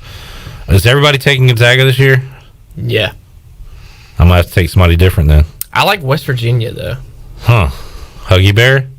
Because I think that's the only game that I've watched all year. It's like the ECU, CJ Mayhew fall baseball rule applies. I'll tell you what, Ronnie. Joe Lenardi's bracketology. It's not good. I got the Bonnies beating Clemson, Bonnies beating Iowa, and meeting West Virginia for the right to go to the Elite Eight. So you're picking the Bonnies to win at least twice? I got to, right? Yeah. I got to have them to go on a run. You probably convinced me to at least pick them once. They're the champions of the A-10 regular season this year. No, I watched West Virginia and Oklahoma one random Saturday. When ECU was completely off. It must have been before baseball season. The basketball team was paused. I had nothing to do. I was by myself watching sports one Saturday afternoon. That was an awesome game with like double overtime. I was like, I really like these teams. And that's the only like non-ECU college basketball I really watched. I'll tell you I'm not taking Virginia. Yeah. So I watched with you one evening. Completely collapse at the end of a game. That's right. I remember that too. That was not fun. They're on that list as well. All right, Ronnie, great baseball weekend for the Pirates. Could have been better if they'd have won on Saturday, but they get the series win and are now 6-1 on the year. Let's start with Friday's game, and let's go ahead and start with Matt Bridges. I want to go and talk about it because I mentioned it earlier. And for you, Ronnie, covering a team, I think this is fun as well. Cliff Godwin is somewhat unconventional in his managing, his batting orders, the way he uses pitchers, the way he uses hitters, we found out Friday night. So it's not cliche. It's you see something different every night. And what a call to leave Matt Bridges in as a hitter on Friday night. He gets the hit and extends his time on the mound. You know what? A lot of things are hindsight. I even said, I thought at the time, I almost tweeted it out, but baseball's pretty quick. It came to bat. I didn't really have time, but I wanted it to be known that despite the result, I like that Cliff Godwin is unconventional and went that route. And it turns out it paid off, so he looks like a genius. But either way, I thought it was cool that he let Matt Bridges stay in and hit. So do you think, we had a Zoom today with Coach Godwin, do you think we were reminded about that call? How much do you think Cliff emphasized that play and how awesome it was because he knew that was going to happen? If I was him, I would have quite a bit, and I'm sure he probably did. He did, and you're right. Hey, if you're gonna make that call, you gotta rep it and own it, and he did. But because if it didn't work out, he was going to be asked about it. Yeah. Why did you leave Matt Bridges in to hit? Yeah. So you're right. I would brag about it for sure. Yeah, I'm with you. Definitely, and I mean it was neat. I don't know if it was straight Jake Kuchmaner. Like, that wasn't like the postseason. Remember that? He batted like 2 or 3 times in a regional. But Bridges got a hit, and he went up there hacking. And Cliff Godwin also pointed out today that he batted against Charlotte last year and went first pitch, like F7, hit a fly ball that he said could have been a home run if he just kind of got squared jammed. it up. Yeah, he just didn't quite get the barrel on it. So he had some confidence in him to go out there and compete, and he did. So yeah, that was. I mean, we'll get into it. Obviously, it's a crazy kind of up and down, wild series, but that was certainly one of the cooler moments. And it's baseball, man. It's college baseball. There's a long season. They play like every day. There's so many games. That kind of stuff kind of happens randomly throughout the year, and it's cool when it does. So, 6-year senior Matt Bridges has been here forever. I'm sure a moment he will remember. And it was cool to see like the dugout, get hyped. Like on the ESPN Plus, rally. The players everybody. were just hyped. Yeah, so that really kind of ended the game in a way. I thought just momentum wise, like that was the final blow. So, and that was a huge game, first game in that series, obviously. So that was a big moment, and it was awesome. Typical of ECU baseball too, of getting production at the bottom of their order. And shout out to Ryder Giles. I mean, that 8th inning, nobody on, 2 outs. You kind of start to look ahead to the bottom of the 8th at that point, right? But Ryder Giles hit a double, I believe, and he was the one that scored on that Bridges hit. So great job there. We saw a ton of arms over the weekend, Ronnie, for ECU, and that started on Friday with Smith getting the start, Tyler Smith, A.J. Wilson, Garrett Saylor, Ryder Giles. I guess Kimmel came in, didn't record an out. Matt Bridges ended up picking up the win. And then Danny Beal put in a key spot as we saw that freshman out there again, Cam Colmore, getting save number 1 on Friday night. So a ton of arms, and Godwin's going to use these guys because they're all productive. They're all solid pitchers, and maybe at this point in the season too, Ron, he still wants to see what he's got in all these pitchers. Yeah, I really like Beal. I like what I've seen from him, and I thought that was important. I kind of earmarked that Friday night as well, that they put him in that spot. Still was a close game. It was a 2-run game, 9th inning, late game situation. They put him out there, and then eventually they turned to Colmore. And Cam Colmore, how about 2-0 in a save through 5 games? If you stop Friday, the first 5 games of the year, he had 3 of the pitching decisions or not decision, I guess, but the save and 2 wins. I tweeted it out Friday night. It was pretty cool. Aaron Fitt kind of retweeted it or chimed in as well, which kind of helped my following there, but or national appeal or whatever. But it reminds me a lot of Davis Kirkpatrick, Colmore, local kid. Struggled at times early, up and down early in his career. Some changed his arm slot. Had surgery, got hurt, kind of stuck around. Now he's a go-to guy. Same way as Kirkpatrick. Kind of changed his game throughout his college career, and now he's, they've used him almost every game. I think he's pitched in 5 games out of the 7 games. So Colmore, Bridges, Mayhew clearly are the 3 they trust the most, and they're using them a lot. But like you said, there's a lot of other guys who are getting some work. It seems like the other guys haven't been extended as much. They're a couple batters or an inning, and then they'll obviously let Mayhew or Bridges or a Colmore go longer because the trust factor. So Pirates win game 1 on Friday. On to game 2. This was a weird one. I was in and out of this one. Didn't same here. Follow the whole thing. Had some family stuff going on, and really that family stuff was I was out shopping, and my daughter wanted to go to a sporting goods store, which was awesome. So there was a lot for me to look at. My wife wanted to go to Target, which was not awesome. Oh, man, those are tough. And they had a line at the door. You had to wait to get in. It was like a 1-in, 1-out situation. Man. So it was not fun. So you were listening to ECU on your... or just in the car? When I walked into Target, it was... Mayhew was coming in. I was like, oh, this is good. We're fine. When I walked out, it was a different story. That's true. So the middle innings got a little wild. Pirates get a lead. Pirates give up the lead. Pirates get the lead right back, and then Georgia Southern gets the lead back. So, Ronnie, this was kind of an up and down for ECU. A lot of runs scored.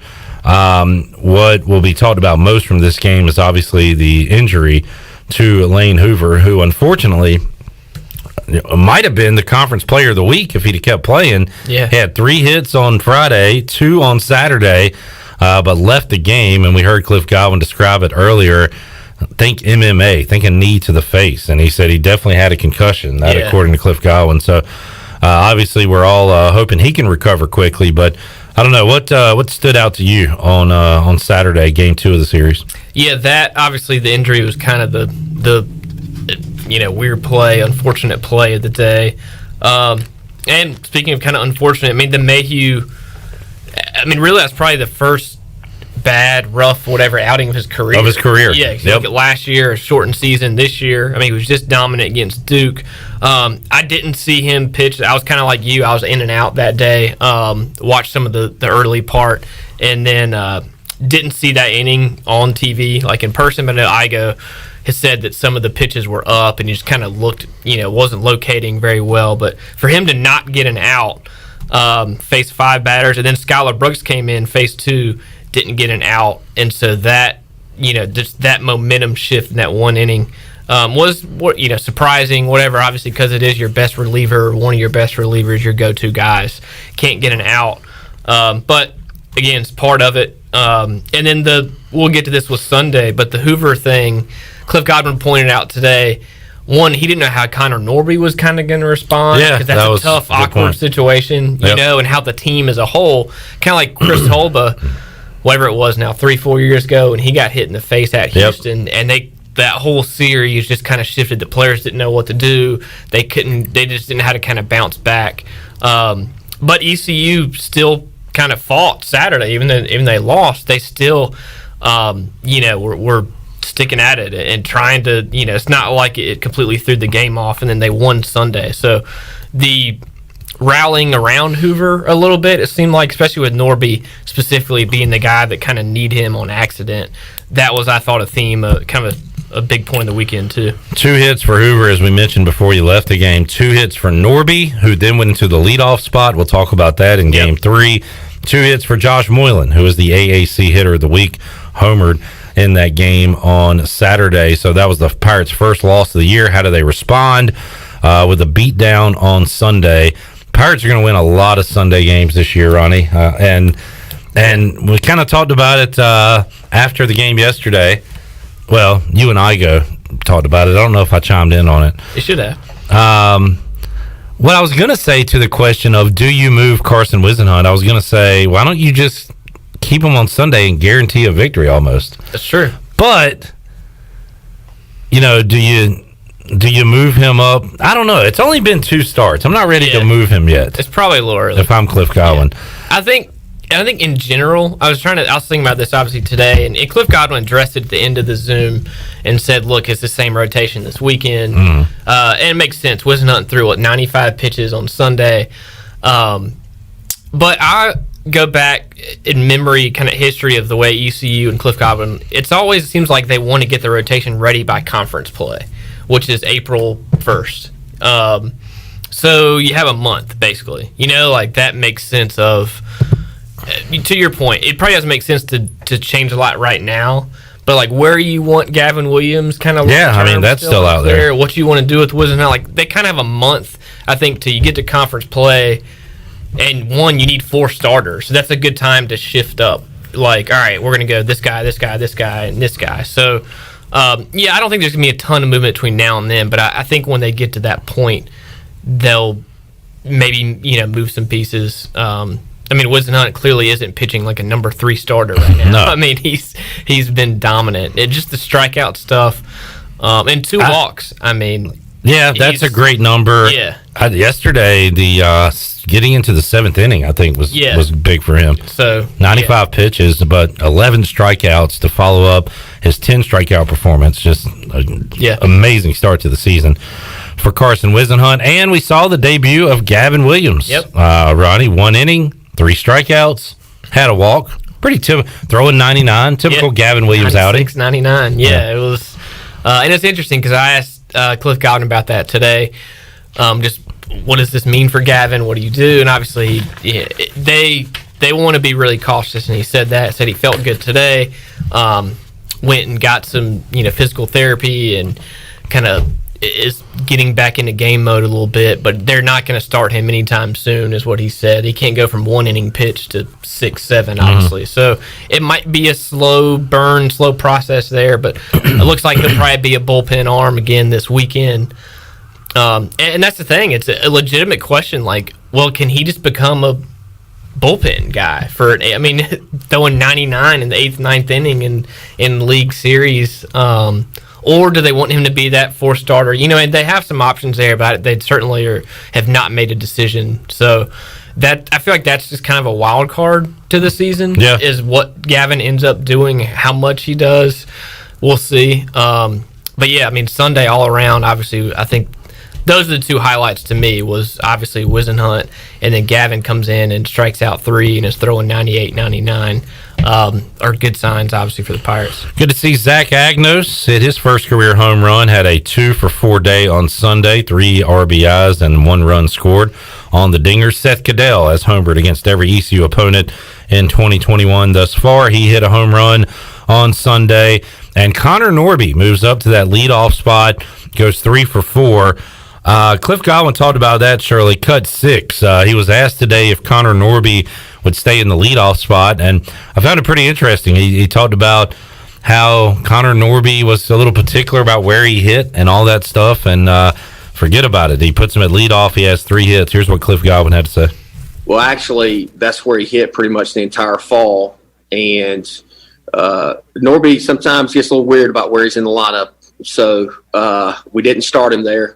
And then I just said yesterday, I didn't talk to him. I just said, screw it. Hey, you're going to the top, and we're not going to talk about it. So, and he did an unbelievable job. And look, Norby was pretty shook up after Saturday's game just because of Hoover.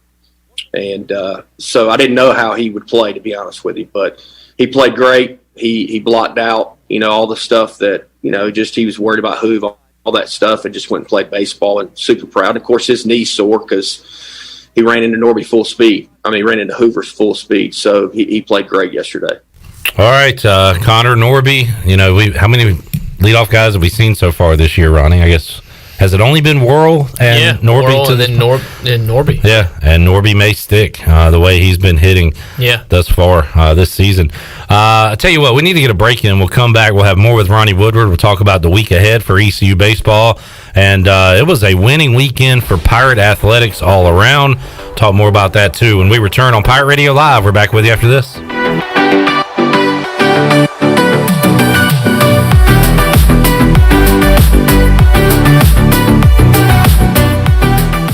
This is Martin Truex Jr., and as a NASCAR Cup Series champion, I love one-stop shopping. When I need fresh tires or fuel during a race, my pit crew takes care of everything. Off the track, I have an Auto Owners Independent Agent. They handle all my insurance in one place: car, home, life, and business. Get your own pit crew and find a local agency with Auto Owners Insurance. This is Brian Smith with Town Insurance in Greenville. Call me today at 756-8300. Go Pirates! For the latest from the world of golf, tune in every Saturday morning from 8 to 10 for the Golf Shop Radio Show, presented by GolfKnickers.com, the world's leader in traditional golf apparel. Hosts Mark Greenhelge and Matt Blanchard talk golf from tee to green and everything in between. If you like golf, you're going to love Golf Shop Radio. Before you tee up, drop on in. Welcome to the Golf Shop.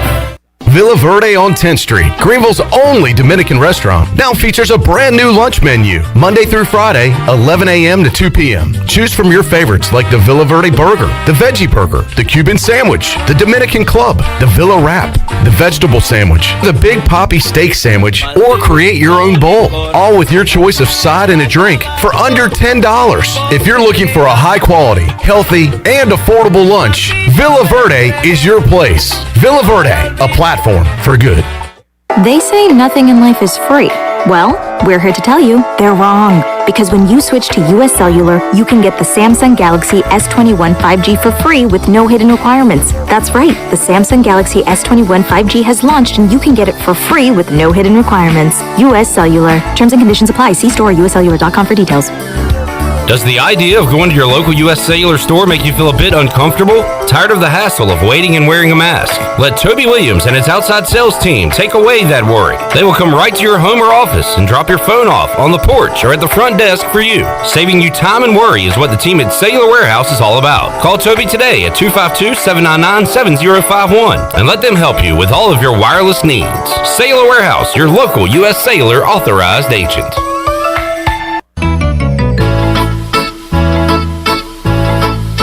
The best place for delicious food and great prices is Familia. Familia has something for everyone, like New York-style pizza, lasagna, chicken, veal, or eggplant parmesan, homemade meatballs, plus a variety of seafood selections and favorites, like the steak burger and southern pork chop. If you need food to go, Familia's drive-thru window is open and ready for all takeout orders. Familia, Fire Tower Road near Pitt Community College, and FamiliaNC.com. Let us help you get back to business. This is Donald Stocks and Justin Judge of PIP of Eastern North Carolina. We're ready to assist your business with branded PPE. Would you like face masks with your logo? We can do that, plus custom social distancing signage. Now is the time to ramp up your marketing efforts. Whether it's cutting edge, contactless, touchless marketing, or traditional direct mail, we can do it all. We are PIP of Eastern North Carolina. The Rick House is Eastern North Carolina's premier American-styled restaurant and bar. Join us at the Rick House for mouth-watering steaks and the best burgers around. Check out the spicy mahi risotto or the bourbon pecan salmon. Wednesday night is date night. 2 salads, an appetizer, a bottle of wine, 2 entrees, and a dessert for just $55. Thursday is ladies' night with $5 martinis and special apps. The Rick House, American Provisions and Spirits, 710 Red Banks Road beside the bowling alley in Greenville. The Rick House. Hi, this is Phil Steele of Phil Steele's College Football Preview Magazine, and you're listening to Pirate Radio, the voice of Pirate Nation.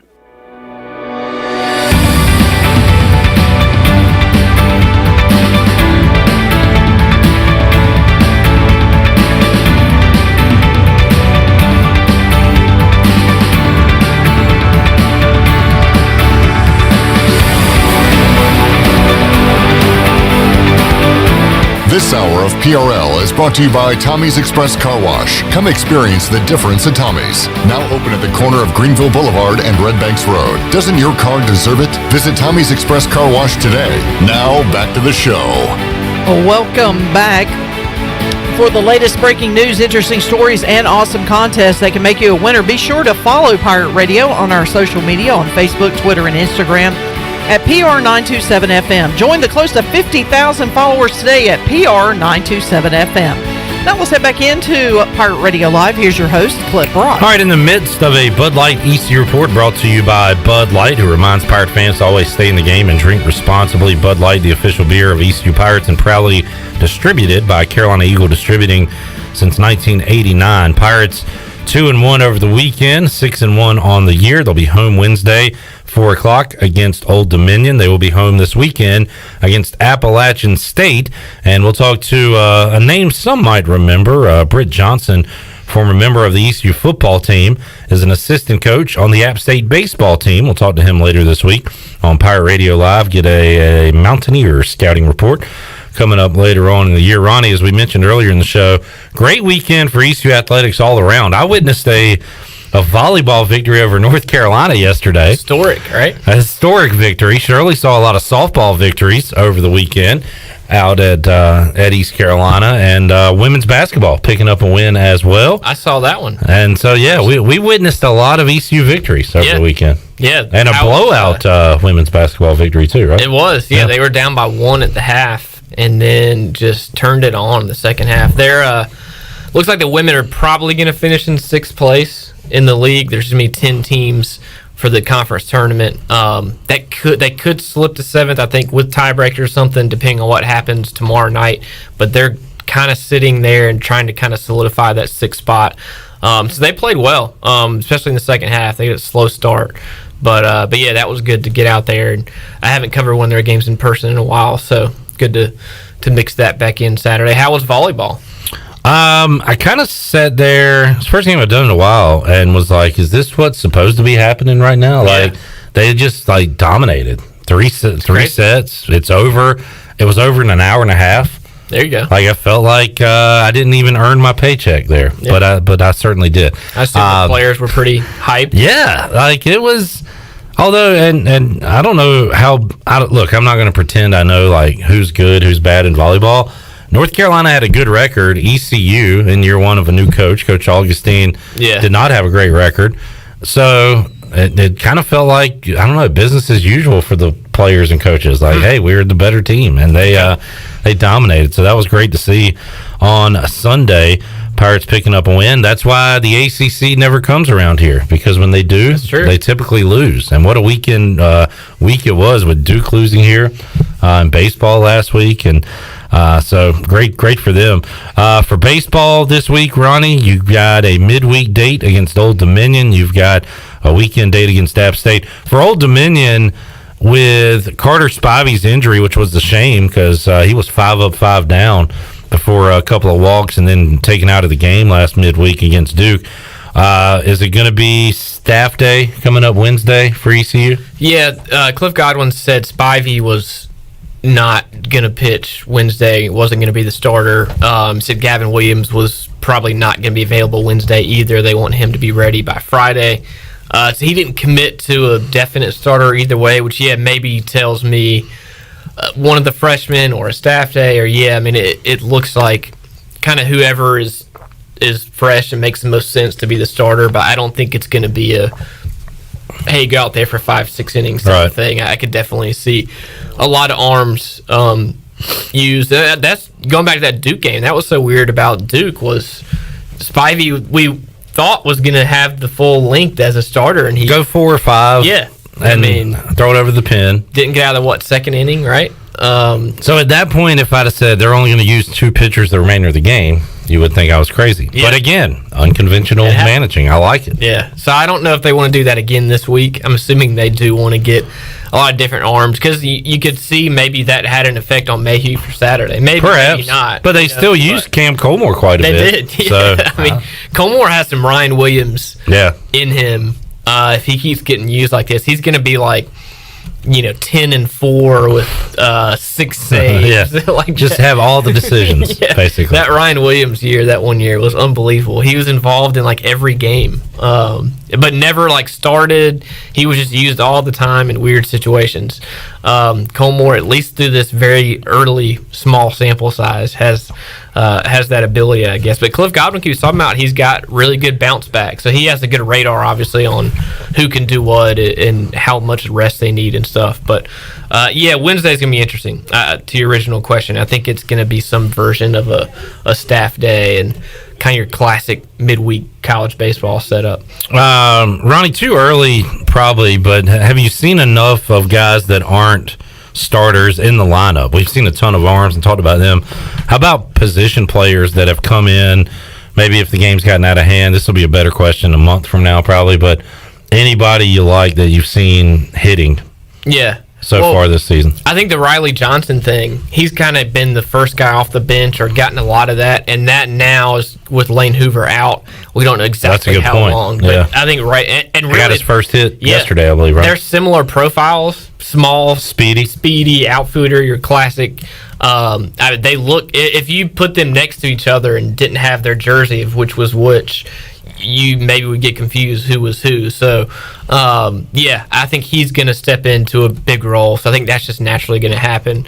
Makaravich has been kind of in and out at the lineup, depending on what they want to do with Francisco. And Ben Newton got a start during the weekend to give Cadell a breather. But I think Johnson, Makaravich are the two who kind of get the most playing time. Christian Smallwood, maybe he's in that mix to get some DH time and maybe in the outfield now. But the infield is pretty set when you look at Norby, Giles, Agnos. Those guys are going to play in the infield every day. Francisco is going to play either in first and left, and I think Moylan's an everyday starter now too. So there's not a whole lot of spots other than now the Hoover situation to kind of be opened up for somebody. We haven't mentioned Thomas Francisco. He's hitting above 300. He's so quiet, low key, good and consistent that we kind of just forget about him at this point. Yeah, no, I think he still can have a huge year.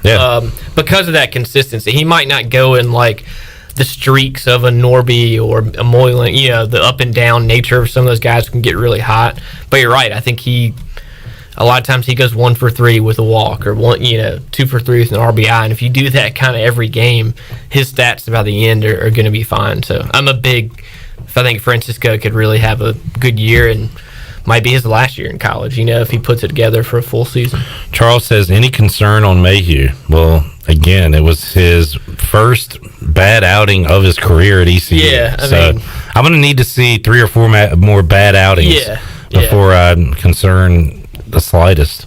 And again, especially with some of the walks and control, kind of lack of control in that one outing, if that becomes a trend, then maybe there's something going on. But one outing, you hope he gets some rest and he kind of bounces back. Because he was dominant against Duke. He was completely lights out. So I think that's part of baseball. And unless I don't think there's anything behind the scenes injury wise or whatever. So I think he's mainly okay. You want to give him a few more outings and see how it goes. Ronnie Woodward joining us here inside the Pirate Radio studios on a Monday. We'll see you at Clark LeClaire this week. We'll see some more fans at Clark LeClaire, which will provide a little atmosphere, Ronnie. Looking forward to that coming up on Wednesday and this weekend. 1200. A cool press conference Friday with John Gilbert. Had that in person. He kind of broke down some of that. And obviously, ECU made a big push today. They had a video with Mike Houston selling football season tickets. Very well done on the video. It was. That was really. It was cool too. Cool and ironic, I guess, just with COVID and everything. That when they flipped away from Houston and went to a lot of the fan shots, I was trying to figure out what games those might have been. A lot of them had to have been like years and years ago. Well, they were all pre-Houston, I'm going to say. Yeah, because it was like stands packed, like jam-packed. We're not the world we live in now. You can't be that close to somebody. And hopefully the world we're getting back to. I don't know. But we're getting there, baby steps. So. Perhaps. All right, Ronnie. The MLB Network on today was awesome. Yeah, had a little Braves action going. Ready for some MLB. We got baseball. There's some fans coming back. I think things are looking good. We're getting close. Things not looking good for Atlanta. So is Atlanta's head basketball coach Lloyd Pierce? Chandler, do you know that? Lloyd Pierce, does that sound right? The Hawks? Yeah. I don't know who this guy is. They could just make Rondo player coach. They have fired their head coach. So I'm supposed to be a Hawks I have no idea fan. who that is. Yeah. You don't know who Lloyd Pierce is? So Ronnie is reporting that Rajon Rondo will now be a player coach for the Hawks. Wow. So there you go. Why not? What was the last player coach? Was it Bill Russell? It wasn't that far or that long ago. Did Jordan do it with the Wizards? No, he was like coach owner, but whatever he was. The Celtics have had a few. Was it like Tiny Archibald, or am I making that up? I don't know. Makes sense. Probably the Celtics used to do that back in the day. All right, we will take Ronnie. Thanks for hanging out. You got it. We'll see you later. Thanks, guys. We will take a timeout, come back, and have more for you. The big man on campus, Jeff Nadu. He is in a funk right now, Ronnie.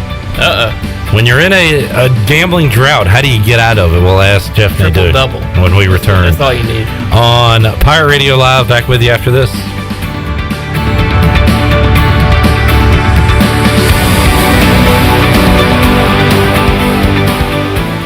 In studio today with Tony Edwards from AG Home Solutions. Tony, tell us about your business. So the name of our company is named after me, Anthony Gene Edwards, and that's where we get most of the questions from. Where did AGs come from? We are a fully licensed commercial and residential remodeling company, and we're based out of Washington. We have a showroom with a design center. I have a second general contractor that works in my office with us. Her name is Kathy Herring, and we'll be glad to come out and take a look at any properties you want to renovate, remodel, or additions you may want to do. What sort of projects do you guys do for folks, and what distinguishes you from your competition? So we do a lot of historical properties, and probably one of the biggest things that separates us is we're very innovative. We can figure out how to use small spaces to make larger spaces. Folks are more remodeling and staying at their homes instead of selling and buying new homes and bigger homes. So we can take older homes and bring them up to date with open concept. What's the best way for people to contact you? 252-947-2526, and our website is agshomesolutions.com. Great food, great atmosphere, and great service is Ottavola Market Cafe. Ottavola is simply a restaurant that focuses on that, being a great restaurant. There's something for everyone at Ottavola. The menu offers a variety of great choices like pastas, pizzas, sandwiches, soups, salads, and seasonal rotating selections. Lunch or dinner, Ottavola is always the right call. Call ahead and get Ottavola to go, or stop by the bar for a drink with friends. It's simple. Come and eat at Ottavola Market Cafe, Red Banks Road next to Food Lion, and OttavolaMarket.com. Ottavola, pirates supporting pirates. The convenience of Pitt Greenville Airport is waiting just outside your front door. Service is back, so you're connected to destinations worldwide through flights from American Airlines. Plan your next trip. Book your flights today at flypgv.com or aa.com. Whether you're flying for business or for pleasure, enjoy the friendly convenience of flying from your local airport to get you where you're going and then home again safely. For your next trip, remember, American Airlines is back at PGV. Book today at aa.com. Pitt Greenville Airport, where the pirates fly. Wait up. Papa John's has a new stuffed crust. Oh, we did it. We did it. All our tweets, DMs, and carrier pigeons worked. This ain't just stuffed crust. This is Papa John's crust. Stuffed. Hey, Pirate fans, order the new Epic Stuffed Crust One-Topping Pizza for only $12. The new Epic Stuffed Crust Pizza is the MVP move for game day or any day. Place your order online at papajohns.com and sign up for Papa Rewards. Papa John's, the official pizza of the ECU Pirates. Find yourself working from home or at least spending more time there? Want some remodeling for your house or a fresh look? How about a new deck or screened-in porch to add livable space outside? Don't know who to call? Well, you do now. Call the professionals at R&R Remodeling. They've been serving the local community for 15 years. Ronnie and his crew can help you today. Call for a free quote, 252-286-4119, or visit R&R Remodeling on Facebook. R&R Remodeling, construction you can count on. For years, Callie Ann Phelps has been singing about Phelps Chevrolet. Phelps Chevrolet is the one for you. Low prices, service too. See the big dealer right away. Carolina's finest, Phelps Chevrolet. And you'll agree with what Skylar Phelps has to say. Nobody beats Phelps Chevrolet's ISIS. Nobody. The name you can depend on. Phelps Chevrolet. Get Sean. Find new roads with Chevrolet. Then come find yours at Phelps Chevrolet in Greenville. Oh, great. It's 30 degrees in here. No one's coming out this late. I'm on firewood. Dad! I'll put hot coals in our socks for bedtime. Mom! I'm from Delcor Heating, Cooling, and Plumbing. Got an email about your heat being out? That was me. I sent it from my phone. I think your socks are on fire. Delcor responds to heating emergencies 24 hours a day. Go to delcorinc.com or call 252-321-8868. Get a new train system with special financing for 60 months, subject to credit approval. It's hard to stop a train. Offer expires 3/31/21. This is East Carolina assistant basketball coach Steve Rockford, and you're listening to Pirate Radio, the voice of the Pirate Nation.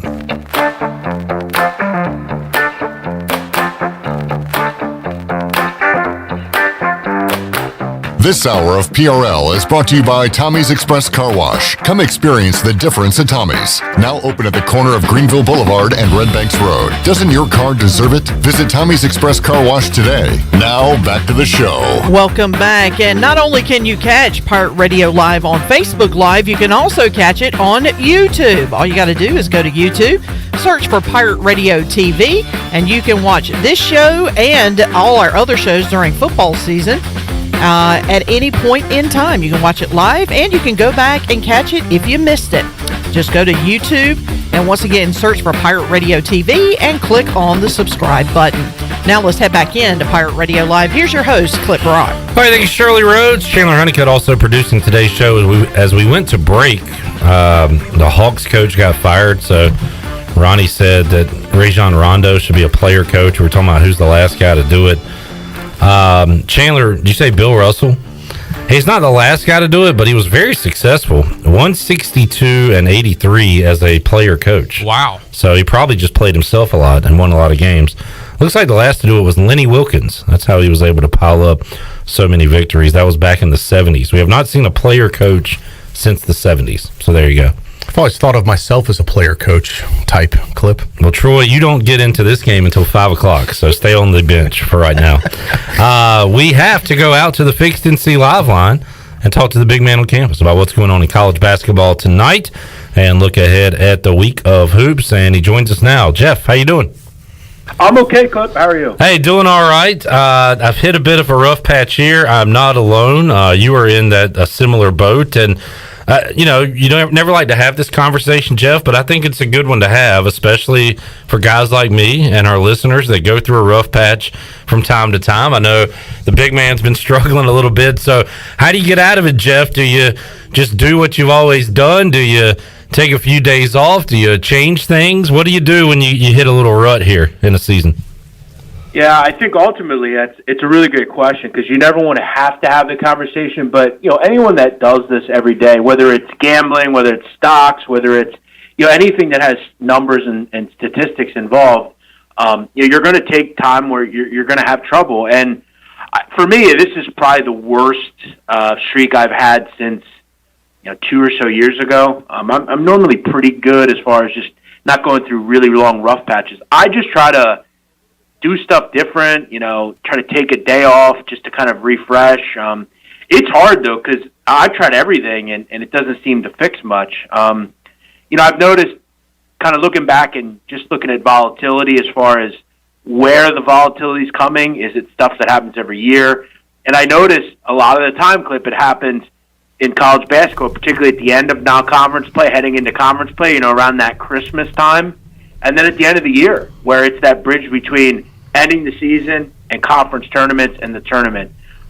It seems to happen kind of every year. And, I don't know. You run out of excuses, I think, after a while. But, I'm in kind of a little different level just because there are people that depend on me. They expect me to win. And when you're not, it really takes a lot out of me. So I just try to – hopefully the turning of the month will help. And, we'll get back on the horse. A new week, a new month, a new beginning here as we come down the stretch of college basketball, get into the conference tournaments, and some good one thing that I try to do, Jeff, is go with what I know and go with what's worked for me. And that team this year has been the Bonnies, St. Bonaventure. They're in action coming up at 5 o'clock. 7-point favorites against Dayton at home. I'm going to ride with them because I have been, but one reason for concern, they just won the regular season A-10. I don't know if you have a letdown here. The good news is, to avoid a letdown, they're going to have to continue to win. They're in the tournament right now, but they need to keep playing well to get into the tournament. So I think they still have a lot to play for. I don't think they're going to take a day off because they clinch the A-10 regular season, but that would be my one reason maybe to go against them today. But the Bonnies have been playing well. You got a lot of A-10 action today. St. Joe's at Richmond, UMass at St. Louis. You looking at any A-10 action today? Yeah, A-10 playing their last game of the season, and this is where you have to pay attention. You have to understand what teams are doing. And look, we've talked about this, Clip. I think when you're dealing with teams that are in the A-10, you have the worry of when you bet on a team that has to win, a lot of the time that has to do with why are they in that predicament? Why do they have to win, right? So like a team like St. Bonaventure, winning here is obviously helpful, but they're playing a team that's off of a bad loss. A team that didn't play well. They give up a lot of points. They have some senior leaders. This isn't a game I would really much look into. I think the game that has some value to me is the Richmond-St. Joe's game. I think you have two teams that are kind of playing on different levels right now. You look at Richmond, they've really not been able to get it going ever since the first of the year. The win one, lose two, win one, lose two, win two, lose one. It's been kind of a holding pattern for them, and you Clip, all of a sudden they played their way out of an at-large possibility. I think they know that. And I watched their post game after the St. Louis game, and Blake Francis's head was down. Chris Mooney seemed to be at kind of a loss. They have one more game tonight. I think they're well aware that conference tournaments where they're going to have to do their damage. And, a game against St. Joe's where they're laying 14.5, it just seemed to be way too many for me, especially with the fact of, I don't know if you watched that St. Louis game, but Grant Golden, the big for Richmond, was basically playing with one hand. He's got a broken finger. The problem that they have, Clip, is they don't have anyone to go to. They don't really have any bench. They're bottom 15 in America in bench minutes as far as production. Only 17% of their points come from their bench, which is a very low number. In fact, it's under 17%.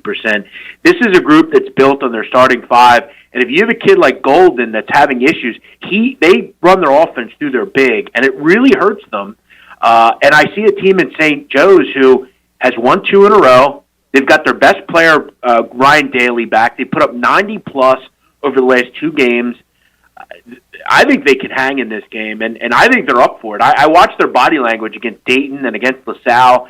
They were high-fiving. They were excited. You don't get that normally with a 2-3-win team. I think they're looking at this as a springboard into the conference tournament. We're healthy now. Let's see what we can do. Jeff Nadu joining us on the Fixed NC Live line, looking at tonight's action. Talk a little A10. How about the ACC, Jeff? And it's kind of tough when you've got a letdown spot, or is this team hitting its stride spot? I'm talking about North Carolina. Really inexcusable for Florida State to lose that game when they're up by so much, and I think I've had a hand in every one of their losses this year. I've been on the wrong side of Florida State and every single one of their losses. They blow that one against North Carolina. So let's look at the opponent tonight, Syracuse. The Tar Heels are a road favorite against the Orange. Do you think that line's right, Jeff? Any interest in this one tonight? Yeah, I had it more of a toss-up. I think Syracuse probably has some success just with their offense. They shoot the ball pretty well, pretty good offense, but I really worry about their ability to rebound the ball. I think UNC could get a lot of opportunities. In that case, I would probably take UNC in a toss-up kind of game. I just think their offense is a little bit more balanced. Syracuse, I think, is kind of a live and die by, if you can't shoot, you're not going to beat Syracuse, which I think they can maybe hang in the game through that, but UNC could get those misses and, put them back up for easy buckets. They're number 1 in the country in offensive rebound percentage. They're gigantic. So, I don't know. Lean North Carolina, but 2 bubble teams. No real interest. How about Pac-12 tonight and Big 12 tonight? 9 o'clock tip-offs, Arizona at Oregon, Oklahoma State at Oklahoma State. A couple of good games there, Jeff. Anything on those or any other action you like on this Monday in college basketball? Yeah, if I had to play them, I'd lean Oregon and I'd lean Oklahoma State. Oklahoma State, though, still a question of whether they're going to be able to participate in the postseason play with some of the bans that they had to, grab just because of the Lamont Evans stuff. Another game that I like, kind of down in your neck of the woods, I like Campbell today against Gardner-Webb. I think the Camels are in a pretty good spot. This group's playing at a high level. They've won 7 in a row. Really a nice run into the conference tournament. They have a home game here. And, Clip, there's a team in Gardner-Webb that is so dependent on the three-point shot. If they win their games, it's because they shot the ball well. If they lose the game, it's because they didn't shoot the ball well. And you look at case in point, their series against Gardner-Webb in January. It was a 1-1 series. One game that they won, they shot the ball well in. The game they lost, they didn't shoot the ball well in. Campbell gets 2 guys back that they didn't have in those series. I think their offense is really balanced, the Camels. And I think they can throw some weird pressure zones at UNC or at Gardner-Webb and really bother them a little bit here. I'm going to lean on the Camels in a home dog, 1-point dog roll to get a win here. I think they're the better team. I like the way Kevin McGeehan's team's playing, and they're hot right now. So I'm going to lean on them. Defensively, they have been terrific. Glad you brought that up. We got some Big South Conference tournament action going on tonight, including the Camels and the Running Bulldogs there. And that's where you want to focus. If you're struggling and you see hey, I'm not doing well with some of this regular season stuff, go to the games where the games matter. You're going to get good efforts.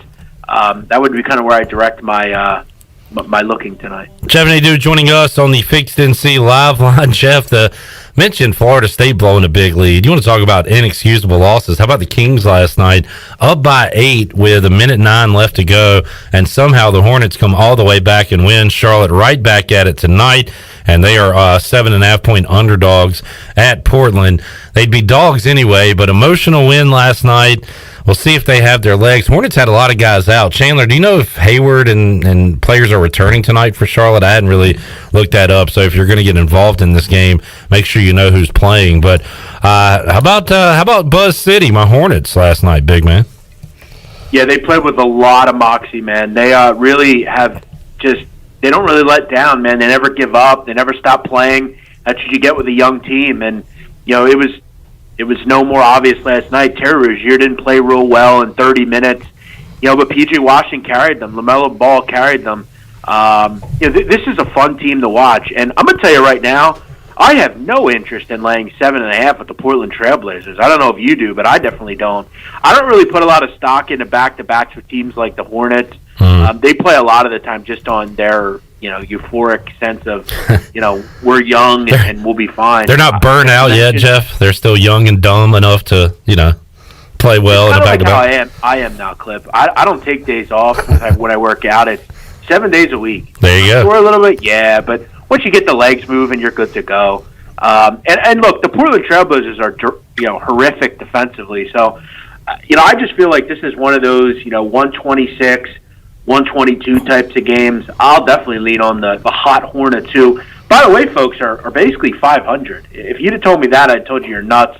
I lean with. It's not like the Blazers are playing any good either. They've lost 4 in a row. Maybe the over is the play, sitting at 231 right now. Yeah, for this game tonight. Now you're speaking my language, Clipper. All right, Jeff. Clip, I did see where Gordon Hayward and Cody Zeller are doubtful tonight. I also did see that Devontae Graham will be out against Portland tonight. So. All right, so they still got some bodies out tonight against Portland. None of them played that tonight, though, so that's hopeful, but they'll be fine. All right, the machine that is the Utah Jazz on the road tonight, 7-point favorites against the Pelicans. Jeff's Sixers are at home, 4.5 favorites against the Pacers. Let's see what else we got. Nuggets Bulls. It's a pretty good game in Chicago tonight. You looked at the slate, big man, for the NBA? Yeah, but betting on the Jazz right now is something that I wouldn't tell you to not do. But the whole world knows the Jazz are good against the number. Pacers-Sixers would be a great game, I think. I mean, there's no love lost between Joel Embiid and Sabonis and Miles Turner and that group. So that should be a good, fun, hard-nosed matchup. I kind of lean under in that game. I think both defenses play hard, and I think we see a good old-fashioned Eastern Conference matchup. Sixers obviously very good at home, as we know. As far as anything in the NBA, I lost last night with the Detroit Pistons. I'll tell you, what I bet tonight, Clip, and this is where you are when you're Jeff Nadu betting on the NBA. I like the Rockets. They're going to win sooner or later, aren't they? And the Cavs just as bad. So. It is, and the Cavs beat somebody the other night that they weren't supposed to. I can't remember. Sixers. Oh yeah, sorry to bring that up. So to see this 2-point spread, I'd have to lean with you. I mean, this should be. You feel like a 5-6 point spread, whatever, if Houston can actually play like they're supposed to. But the Rockets are gutless. I think they've lost like 11 or 12 in a row. No? I was on. I went with you on that Bulls game, and they just looked disinterested for a lot of it. Yeah, it's ugly right now. Yeah. I mean, they have plenty of options. They just it's hard to watch them. But yeah, the Cavs I think are pretty bad as well. So why are they a favorite? I'll lean Cavs. All right, Jeff Nadu joining us. Jeff, Cavs. I lean Rockets. Rockets at home tonight. Anything else you got going on right now, big man? Yeah, just trying to get out of the doldrums of February. You know, get through the February rain to see the March sun, and it's kind of interesting. Clip. It's rained the last 3 days in Philly, the Philly area, and what I'm starting to see at 2:48 p.m. Clip. I'm looking at the extended forecast, and I'm looking at the outside landscape, and I'm starting to see the sun poke through the clouds. All right. A little descriptive of maybe the new month here. March is upon us, folks.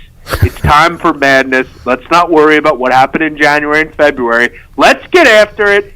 Sunny weather coming. All planes are landing. It's time to take off. Let's go. Now we are back. Jeff Nadu joining us on Pirate Radio Live. Big man, let's get it rolling starting tonight. We'll talk to you again on Thursday. Something else to be excited about for us around here. Pirate basketball finally returning after about a month off on Thursday night. So we'll talk about that with you on Thursday. Yeah, I forgot all about ECU. I felt like their season was over. We did too. Hey, by the way, one other thing, Cliff. Did you see the nuttiness of the FCS? What a crazy league that's been so far. So North Dakota State lost, I guess, and there's been a lot of upsets, right? Crazy. But yeah, it'll be nice to talk about ECU. I'm sure you guys are ready and raring to go for that. So thanks for having me, Clip. Appreciate it. Thank you, Jeff, the big man on campus, Jeff Nadu, joining us on the Fixed NC Live line on this Monday. Let's take a time out. We'll come back hour 3 of Pirate Radio Live. Troy D is here. We've got more on our Bud Light ECU report. Big Pirate Radio podcast dropping on our airwaves on Tuesday. We'll give you a little tease of that. Troy D, one-on-one with AD, John Gilbert. We'll hear some of that interview in advance coming up when we return on Pirate Radio Live. Back with you after this.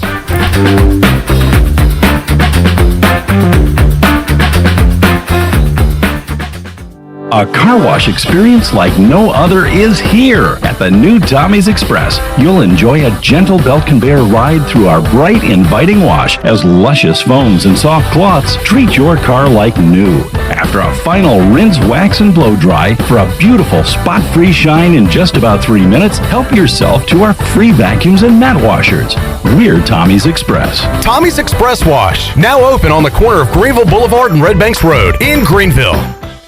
On Jersey Mike's Day of Giving, we're giving all our sales to charities.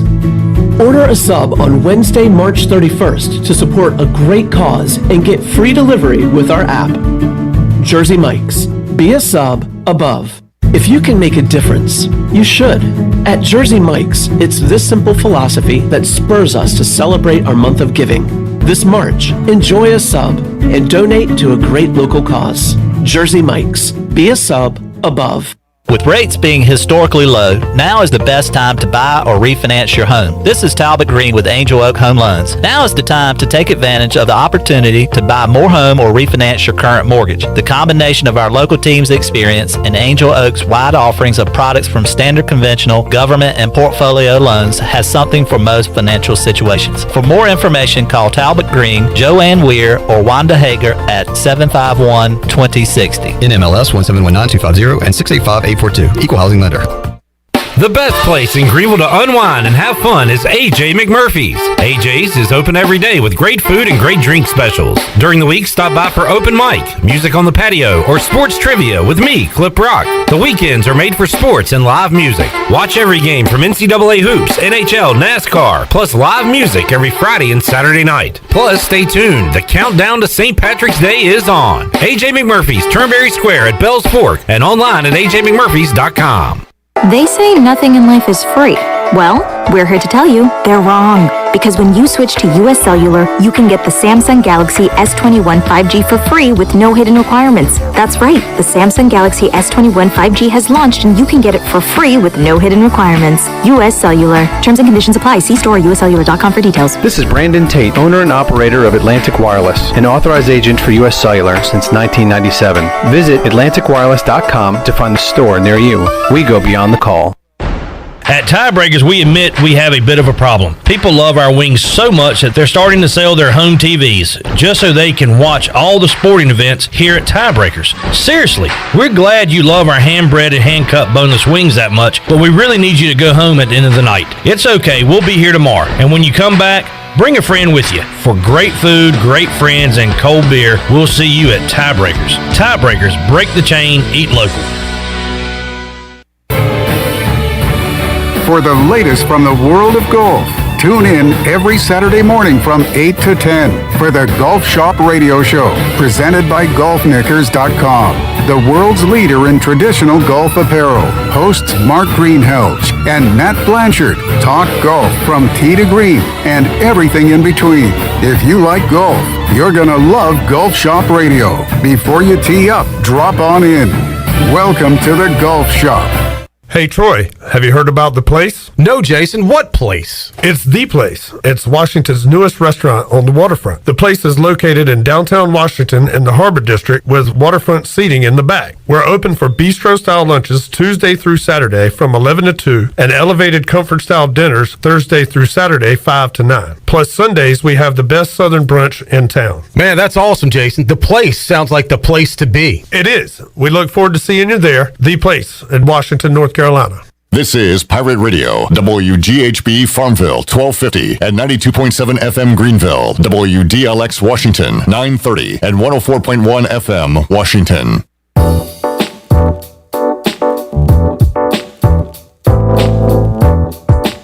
You're listening to Hour 3 of Pirate Radio Live. This hour of PRL is brought to you by Bud Light, reminding pirate fans to stay in the game and drink responsibly. Bud Light, the official beer of the ECU Pirates, and proudly distributed by Carolina Eagle Distributing since 1989. Now, back to the show. Welcome back. University PC Care has been Pirate Nation's go-to IT expert since 2006. University PC Care are the local tech support experts for any business need. Let University PC Care take care of it so you can take care of business.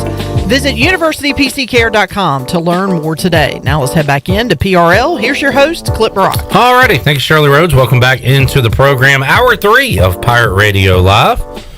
Troy D is here for Hour 3. Troy, how you doing? Clip, doing amazing. Happy to be here. First day of spring. It is March. I'm ready to roll. Is it the first day of spring? It is. I go by what the meteorologists use. They go by the calendar. So spring starts in March. They go March, April, May, and then summer starts June 1. That's an easier way to keep up with it. It's every 3 months. It's a new season, and it's a way they can track it easier, too, than using the...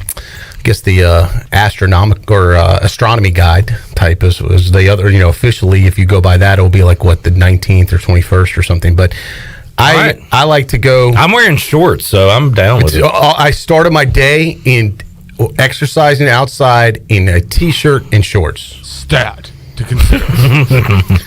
There you go. The stats to consider. So the winter months are December, January, February. Those are the 3 months that I would do away with if I could. Okay, well, we're past them now. Right, we're past them. I'm feeling great. This is spring and summer. This is my time to shine, baby. Full speed ahead. Yep. All right, good stuff. Go. So who cares about fall and winter? It's all about spring and summer. Well, February ended on a high note for ECU athletics, Troy D. ECU baseball picking up a series win over the weekend against Georgia Southern. Softball sweeping. Women's basketball wins. North Carolina takes a loss. I saw at that. Minges Coliseum. Took home the L. I loved it. They did. It was in volleyball, but it was still a loss. They finally came east to Greenville. Yeah. Tar Heels finally play a game in Minges. Yeah. And lose. And will never... This is why they don't want to come to Greenville, Clip. Will never enter again. That's right. Yeah. Well, now, if their volleyball team can do it, why can't their basketball team come? I'm with you, but it's not going to happen. But yeah. Well, in this day and age, I'd never say not. It's impossible. Okay, nobody said that. I said it's not going to happen. Well, not this season. It's not going to happen ever. In your lifetime, no. North Carolina will never come to Greenville. Correct. I don't know. I'm not willing to go out on a limb that far. Okay. In your lifetime, have they ever come? They have not. In Lee D's lifetime, have they ever come? We are talking about basketball. Right. No, I don't. They haven't to date. Correct. They have not. Right. Who was the last ACC team to come visit Minges? Actually, Eric Ward and I were talking about that. It was probably, it might have been the NC State. Was it State? We played Alfred Arminu. We played Wake and Clemson here in Minges as well. I don't know the time frame on that. It was one of those three, though. I remember being a kid and thinking, wow, Wake Forest is at Minges. Yeah. Alfred Arminu, Jeff Teague. Terry Holland's got it. Yeah, he's got these ACC teams coming in, and then that was 13 years ago, and no signs of ACC teams coming in the future. Time flies. Yep. So there you go. Great weekend is what I was getting at, Troy D, for ECU athletics. Yeah. It was. You were talking about Terry Holland. For some reason, it made me think of Vern Lundquist. We were thinking of a guy. Did you see he passed away over the weekend? Not Vern Lundquist. I'm sorry, Vern. What was the guy's name on the football? Now I'm gonna have to Google it. I forgot. Oh, was it Irv? Yeah, that's it. Irv what? I don't know. It was a little before my time. I remember watching him as a kid because Irv Cross. That's it. Irv Cross. Okay, I would appreciate if you did not kill Vern Lundquist. I'm sorry. Vern Lundquist is still alive as far as I know. I was like, what? What did I miss? They've only murdered his career at CBS. He is still alive. Okay, good. Thank you. No, yeah, Irv Cross. I loved Irv Cross with CBS, the football show. He was probably like 80s, I guess. Yes. Yeah. Yeah. He was back when NFL was becoming a big thing on TV. Irv Cross, yeah. Yeah, he was great. Vern Lundquist still with us, Uncle Vern. I got my Irvs and Verns mixed up. Because I knew that he had not died, so I was wondering where you got that news from. But it's something you said about when I was a kid, and Terry. I don't know why that. I think because it was news today. Terry Holland big in the '80s, and Troy. When I was Irv Cross big in the '80s. I was a kid in the '80s. And for whatever reason, I remember like watching ACC basketball, the ACC tournament. I thought Terry Holland and the Food Line guy were the same person. I think I've told you about this before. Tom Smith. Is it Tom Smith? Tom Smith. They were both like taller, skinnier. Like very distinguished looking gentlemen. Yeah. Both had good hair. For a good year or two, I thought they were the same guy. Tom Smith killed it with Food Line. Wait, the Food Line guy coaches Virginia, or the Virginia guys running? He did really well with that Food Line. Yeah, so there you go. Yeah, there's our 80s throwback of the day. Yeah, I used to love those commercials. Because he was always up there with some ACC basketball. Raycom Sports and Jefferson Pilot present JP. Remember that theme song? I do not. Man, in the 80s, the Jefferson Pilot theme song going in the ACC basketball. Again, Troy, I thought these two men were the same guy. I was little. I didn't know what was going on. I was just talking about the Open. So I don't remember that Open. I do not. Oh, man, that was good. Yeah. All right. We're going to have to find that jingle and play it. Looks like they're working hard on that right now. All right. Troy, you guys keep it down. We're trying to work it. So we got a... Shirley, you have that theme song? No. Oh, I got a thumbs up. That was a sarcastic thumbs up. Sure. I knew where you were going with that. Thanks for your efforts. We've got a big podcast coming up, Troy. We do. With John Gilbert. Speaking of ADs at ECU. We kind of did a holistic look at East Carolina athletics. Holistically? So what does that mean? Holistic. Like organic? Like a holistic look. Just kind of a big picture. Okay. Where we are, where we're going, where we've been. Is that a little bit, and also a little bit about John Gilbert. You might learn some stuff about him. Okay, that is a word. Yeah. Why don't you, for folks that might be wondering what word that is, like yourself, go ahead and read the definition clip. Or is it? Let's see. Holistic. Is this saying that a natural evolution of holistic? So I'm still thinking holistic is the word. Yes. And you're going with holistic. No, holistic with the H. Okay. Okay, let me find that definition. I want to make sure, because, we got to make sure we are saying the most fact check here. accurate words possibly used. Holistic definition. There is a holistic versus holistic. Right. Did you see that? I don't know if that's a spelling. Yeah. Characterized by comprehension of the parts of something. I don't even understand what the definition means. Read that second one. Characterized by the treatment, this is from medicine, characterized by the treatment of the whole person, taking into account mental and social factors rather than just the symptoms of a disease. Exactly. There you go. You're welcome. All right. Not just the fact that ECU's in financial trouble, but how did we get here? Holistically. And John, how are you doing mentally? Well, we actually cover some of that stuff. There you go. So, yeah. All right. Did hit on some topics, and I want to highlight a few of those, Troy did. Yeah, well, I'll let you lead on this one. We covered a lot of ground. I've got some audio All right, you of that's fine. some important things, and you can expound upon those. Let's hit it. Is that a word? Expound. He talked about how tough 2020 was for ECU financially, and here's what he had to say about that. It's significant in that all of our revenue pieces have been stripped away from us. Little to no ticket sales in football, no ticket sales in basketball. We're going to have very limited attendance in baseball. And then you get a trickle down of concessions, sponsorship dollars, licensing dollars. I mean, it just multiplies itself. So I think our total number, we're going to be in or around $20 million in lost revenue. Now, since the middle of March, we've also Now, is that just for 1 year, or is that the cumulative number? What 1 year? Okay. 1 year. So we've saved probably or cut $9 million worth of expenses since the middle of March. And so we've been fiscally responsible, in how we've managed this. But at some point, we've got to be able to, generate revenue and kind of get back to normal. All right, so some talk there and some numbers, Troy D. $20 million in the hole from last year, and I thought about this. I should have asked the follow up, and we could probably get this information. But where do we start the year? Because we started the year in a hole. And was it? I believe let's say it's $10 million that we started. So that would put us at a $30 million hole that we got to dig out of.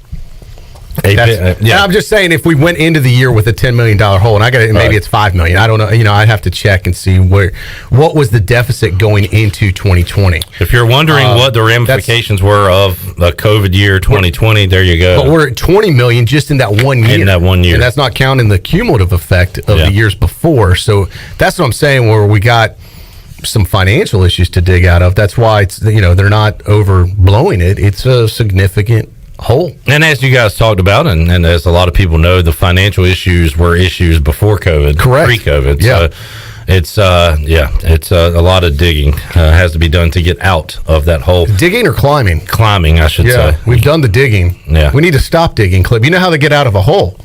Stop digging and start climbing. Good call. Yeah, very good call.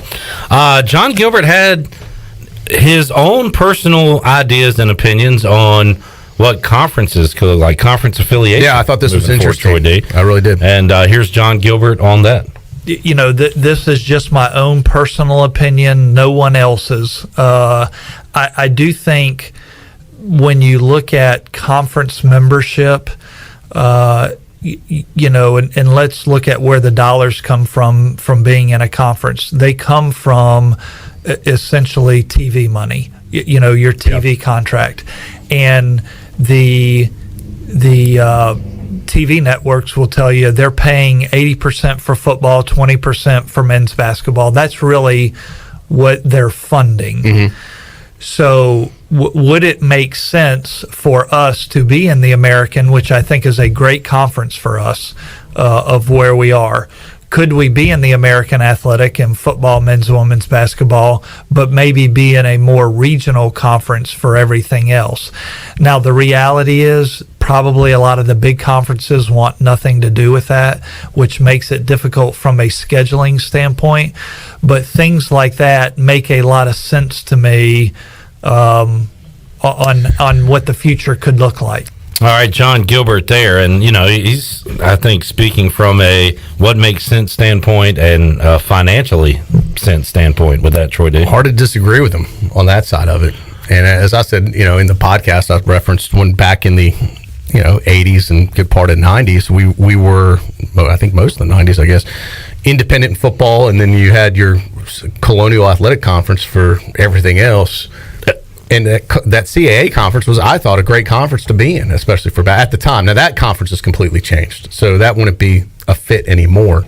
But at the one time, with all those schools, I thought that was a lot of fun. Ellerbe said baseball and basketball in hour one that if you want to really make sense about it, 2021 should be a bus year, basically, where you don't even get on a plane. I agree. For some sports. Yeah. So, all right. Another thing, Troy D, you asked about new projects on the horizon, and John Gilbert had something to talk about in that regard.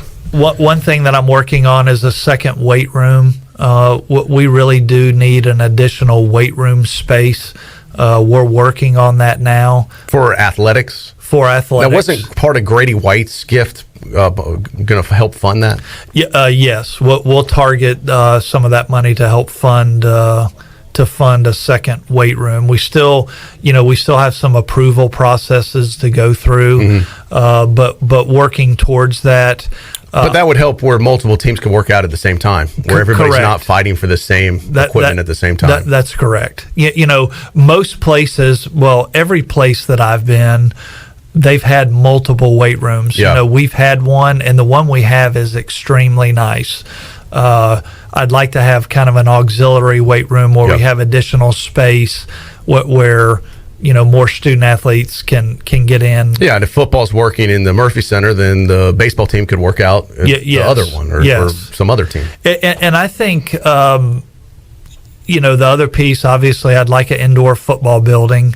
I think there's some models out there that could be reasonable that we could fundraise for. I think it's an important piece to help move our program forward. Obviously, that's high on my list as well. All right, John Gilbert talking about future projects. One of those, an additional weight room, Troy D.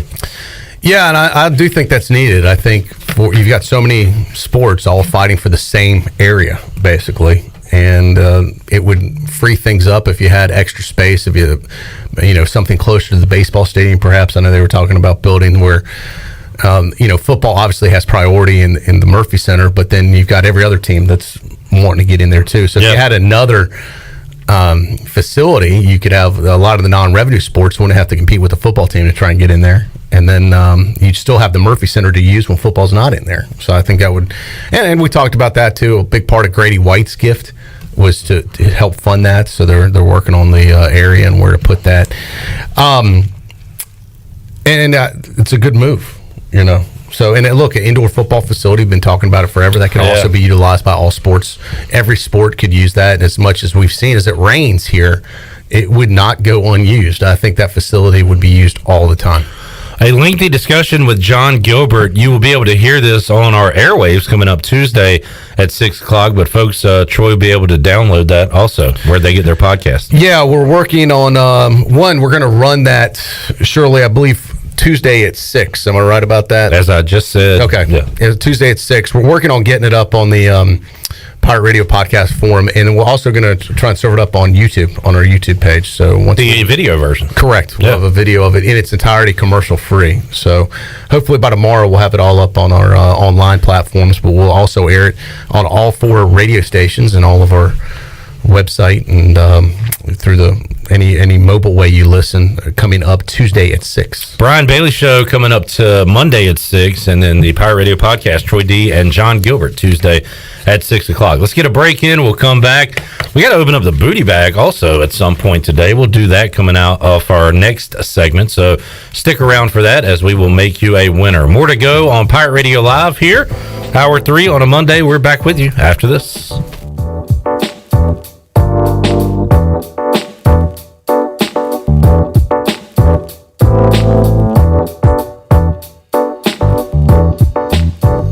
Hey Pirate Nation, this is Tom Brown from Brown & Wood Buick GMC Truck. We've been serving the Pirate Nation in Eastern North Carolina for 83 years. We have 4 brands, 3 generations, 2 showrooms, and 1 goal to make sure you leave a happy customer. This month at Brown & Wood, get a Buick Encore. Take $3,750 off or $2,250 plus 0% for 72 months. As always, Brown & Wood is the home of the lifetime powertrain warranty for all make and models. We're located on Greenville Boulevard next to the Convention Center, or shop us online at brownandwoodauto.com.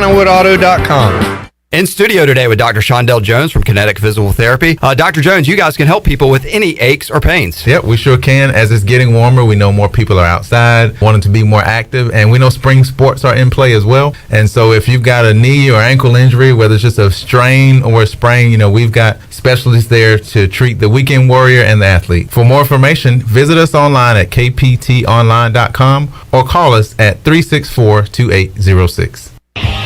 Hey Pirate Nation, this is proud ECU graduate and former baseball player Brandon Manning inviting you to join my team at Farm Bureau Insurance. Right now is a good time to review your coverage with a local trusted agent like me. I will make myself available before or after business hours, and my clients always have my cell phone number if they need anything. From home, auto, or life, give me a call today and let's talk about your insurance coverage and about the Pirates. Call 531-1812 and go Pirates! You demand perfection. That's why you drive the perfect car. Okay, maybe it's not exactly perfect, but it's perfect to get you to Domino's for their perfect $7.99 carry-out deal. Carry out any 3-topping pizza or a 10-piece order of wings, smothered in delicious sauces like hot buffalo, garlic parmesan, and honey barbecue, just $7.99 each. Demand the perfect carry-out deal at Domino's. Carry-out only. You must ask for this limited time offer. Prices, participation, and charges may vary. Excludes XL and specialty pizzas. Crust availability varies by size.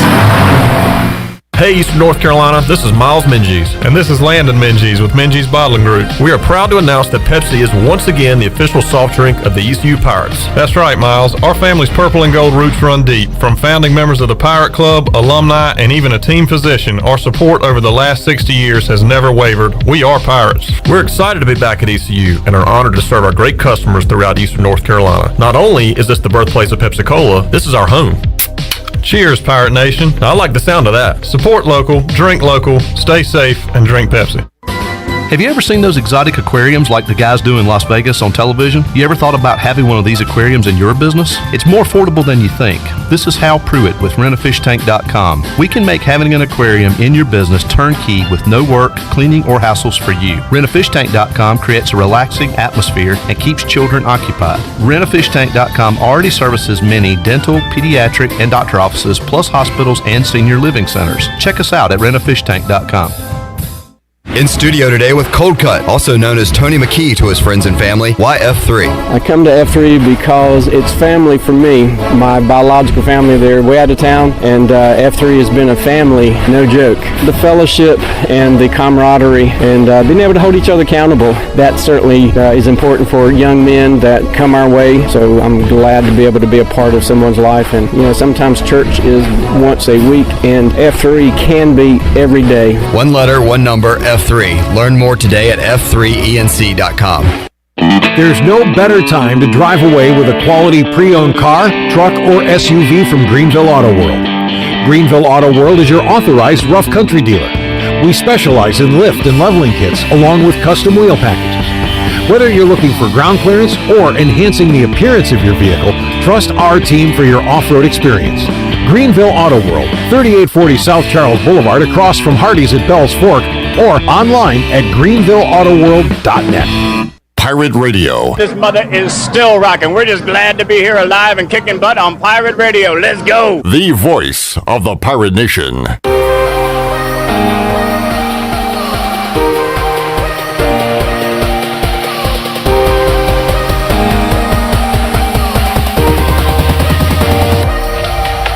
You're listening to Hour 3 of Pirate Radio Live. This hour of PRL is brought to you by Bud Light, reminding pirate fans to stay in the game and drink responsibly. Bud Light, the official beer of the ECU Pirates, and proudly distributed by Carolina Eagle Distributing since 1989. Now, back to the show. Welcome back. It was a good day for the stock market. The Dow was up 603 points and closed at 31,535. The NASDAQ was ahead 396 points at 13,588, and the S&P was up 90 at 3901. That's your Wells Fargo Advisors financial report. For a personal look into investing, call Wells Fargo Advisors today at 756-6900 in Greenville. Wells Fargo Advisors, LLC, member SIPC. Now let's head back in to Pirate Radio Live.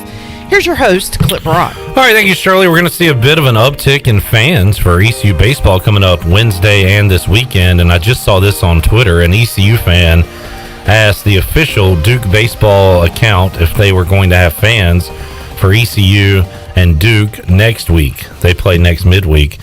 And Duke baseball responded. Now, this is the real Duke baseball. This is not the one that catfished Shirley and Chandler. Yeah, and I thought you guys were better than that. Very disappointing. I was a little disappointed in y'all, quite honestly. Really? Being media professionals to get caught like that. Yeah. I have two words for you. Bite me. I have two more. Vern Lundquist.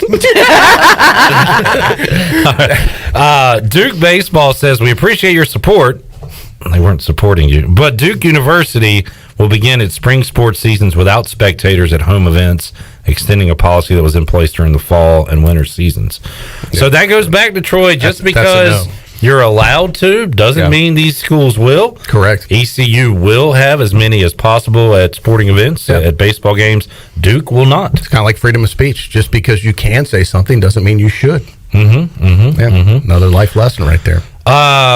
Troy, words have different meanings. Speaking of words, yes, and I hear we do have an update. Shirley, do we have the breaking news thing? Yes. Hold on. Before we do that, though, I want to explain that a text was sent to Troy that made me say, oh, okay, good, and made Troy say, oh, no, we got a problem. What's going on? So, all right, let's set it up a little bit. So we were promoting the John Gilbert podcast, and we did an awesome interview with Gilbert, and we want to get it out there as quickly as possible. As we mentioned, if you were listening to our last segment, it will hit on the radio Tuesday at 6, but you don't have to wait that long because we're going to go ahead and put the audio out there on our podcast form quicker. I got the text. Unfortunately, the audio was out, but they're working on the video because we did a video too, and we're going to put that on YouTube, but that wasn't ready. So, like, when I see something's out, like it's out, like the light's out, that means it's off. Well, when you see audio is out, as the owner of Pirate Radio, audio's out, that means we're off the air. Right, the audio's out. We got to fix it. So my default was like, we got a problem with the audio from the Gilbert podcast. So I called to get clarification on this, because then you're like, wait. Now, what did I say? You're like that. Maybe it's out, like it's out online already. The audio's out. It's available. Yeah. So the clarification was it's available. It is available now. So probably we should use the word available, because that's a perfect example. We each read the same message and we each took two totally different approaches on it. Correct. Which is a lot like a football game, where we all watch the same football game, yet there's different perspectives on the exact same game. Just tune into the fifth quarter. Yes. So here's the good news, Shirley. Breaking news. The audio is out. And by out, I mean available. It should be, because I'm the one that put it together. Right. Maybe we should have just asked Shirley. So the John Gilbert podcast is available on the Pirate Radio podcast platform. You can go to your Apple podcast store, subscribe for free, listen for free.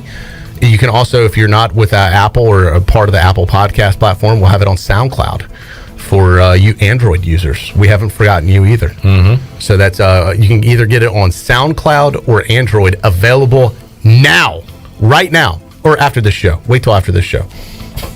Don't you think, Clip? I think you go ahead and download it while you're listening to us, and then listen to it. Yeah, it won't take long to download. Doesn't take up data on your phone. Yeah, there you go. Yeah.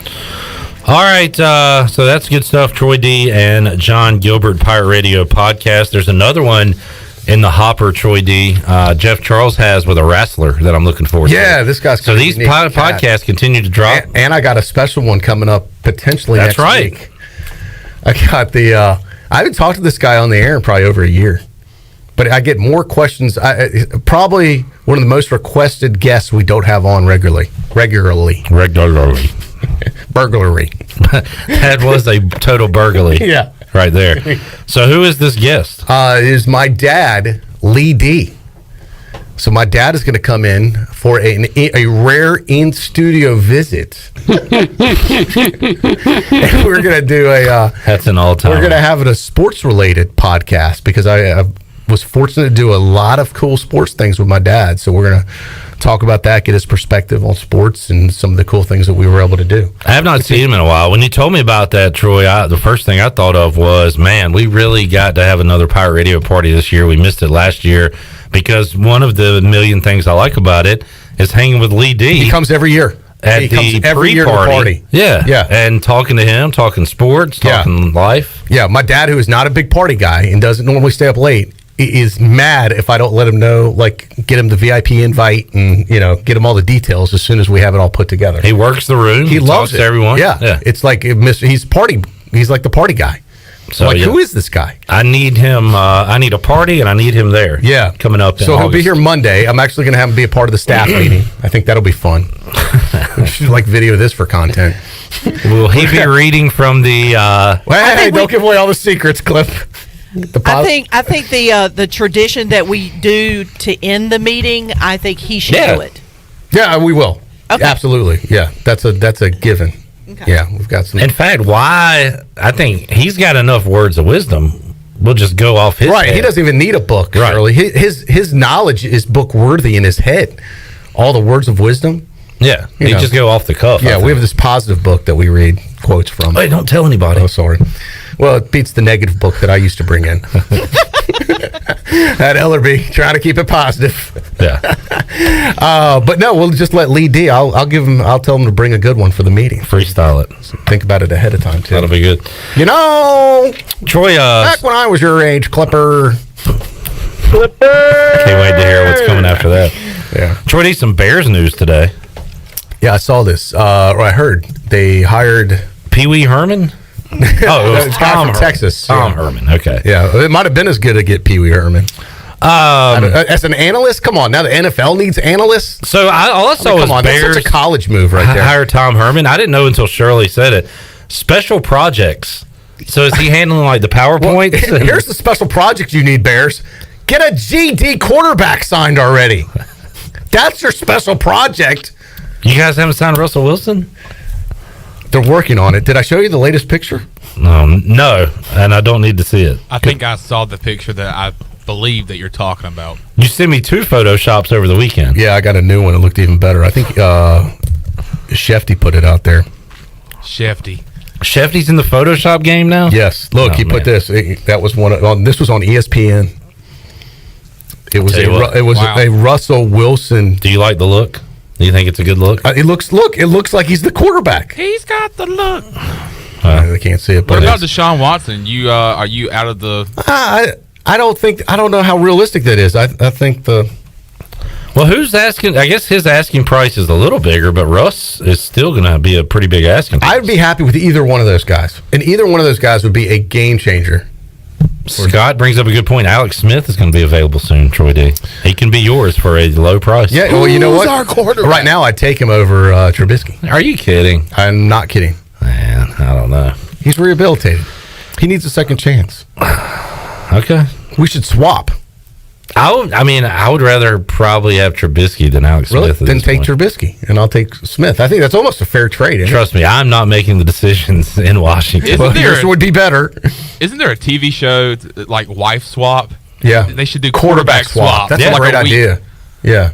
Just for a week? For like a one game? Trading places. Or maybe like 2 games. The sports edition. Yeah, that'd be cool. We're going to see how it goes. How do they do it? Behind the scenes footage of if the chemistry's going well, because the wife swap thing, like some husbands don't get along with the other wife. Right, maybe there's some turmoil in the locker room. So yeah, you could do it like a whole show. That's Russell a great idea. and Matt Nagy had a fight this week. Coming up on quarterback swap.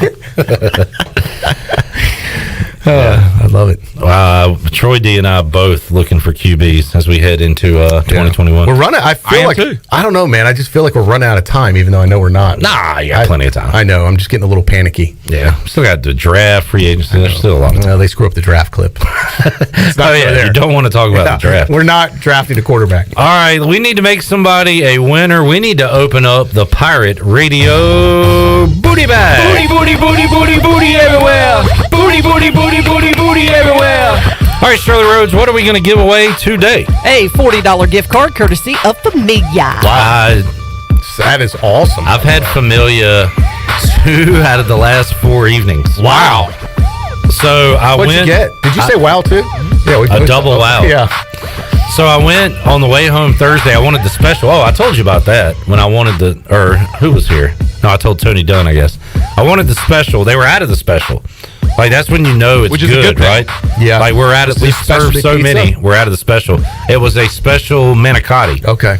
So anyway, I went with the chicken manicotti. Yeah, good. Lily really likes chicken fettuccine Alfredo. Really? They have the best that I've had. I haven't gotten it there before. Yeah, I love their Alfredo sauce. I'm a big buffalo chicken pizza guy, and the time that you posted about their buffalo chicken pizza, man. So I got her that, and I just went with wings on Saturday because I just had Italian a couple nights earlier. Yeah. So I got their wings on Saturday, watched some games, ate some wings. Man, you're making me hungry now. $40 to Familia. They got a lot of great options there. It can be yours if the price is right. Got confetti flying and everything. We'll take a timeout, come back, more to go on PRL after this. By the way, caller 12. I forgot if I asked you. Caller 12 wins. Chad, you can lose again. Call right now.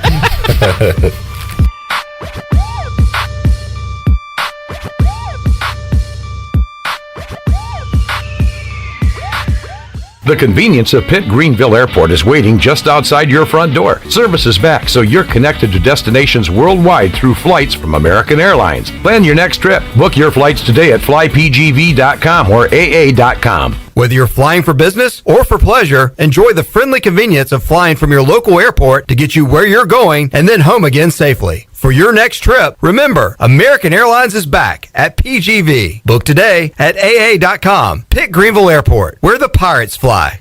In sports, if you think joy only happens after you win, think again. Look at the world's most successful athletes like Serena Williams, Brooks Koepka, and Alex Morgan. They don't spend all their days grinding away. They take time to enjoy themselves, like getting together with friends over a Michelob Ultra, because they know that happiness is the key to winning, and that joy is the whole game, not just the end game. Michelob Ultra. 95 calories, 2.6 grams of carbs. It's only worth it if you enjoy it. Enjoy responsibly. AB Michelob Ultra Light Beer, St. Louis, Missouri. Here with Mike Mullis from Fixed NC. And Mike, you were telling me the other day, people ask you all the time, I didn't know you did that. What does that mean? You know, anything that involves property damage repair, call us first. If it's your crawl space, you've got interior humidity issues, a water loss, your ice maker line breaks, obviously fire and smoke, everybody knows we do those, but anything that involves interior or exterior property damage, we're your repair experts. Mike, how can everybody get in touch with you? 252-999-0001 or fixednc.com. Ahoy, mateys! To keep those cars clean, you need the Pirates Cove Fast Pass. The new Pirates Cove Car Wash and Haviland Express Lube on Glen Burnie Road in New Bern is now open. Pirates Cove in New Bern is offering Fast Passes for $9.99 for new Fast Pass customers. You can visit us in Greenville on Fire Tower Road, Memorial Drive, and on East 10th Street. And have you heard? Pirates Cove on Fire Tower Road is now offering interior cleaning. So we have you surrounded. Pirates Cove, the official car wash partner of ECU Athletics. Hey Pirate fans, it's time to get your yard done right with the new John Deere mower from Quality Equipment. Our premium lawn care lineup is what every homeowner needs this spring.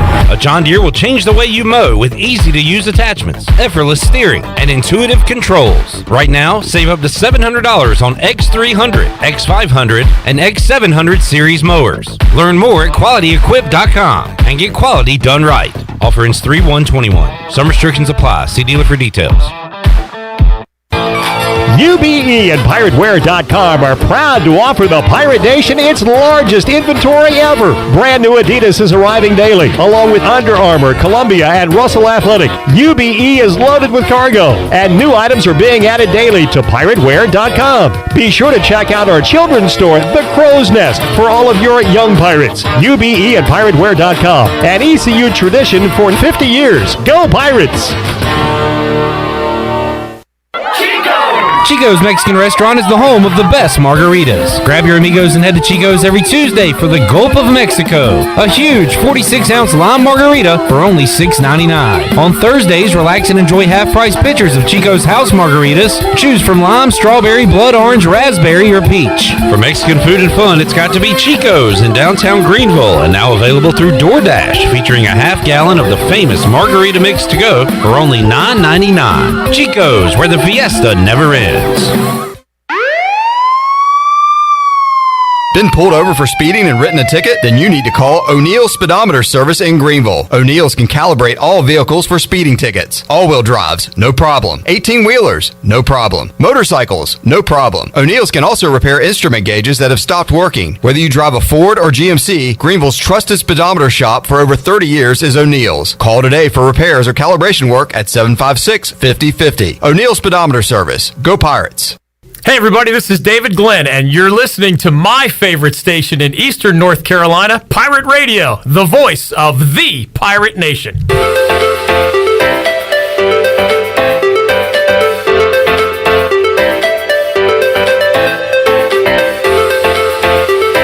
You're listening to Hour 3 of Pirate Radio Live. This hour of PRL is brought to you by Bud Light, reminding pirate fans to stay in the game and drink responsibly.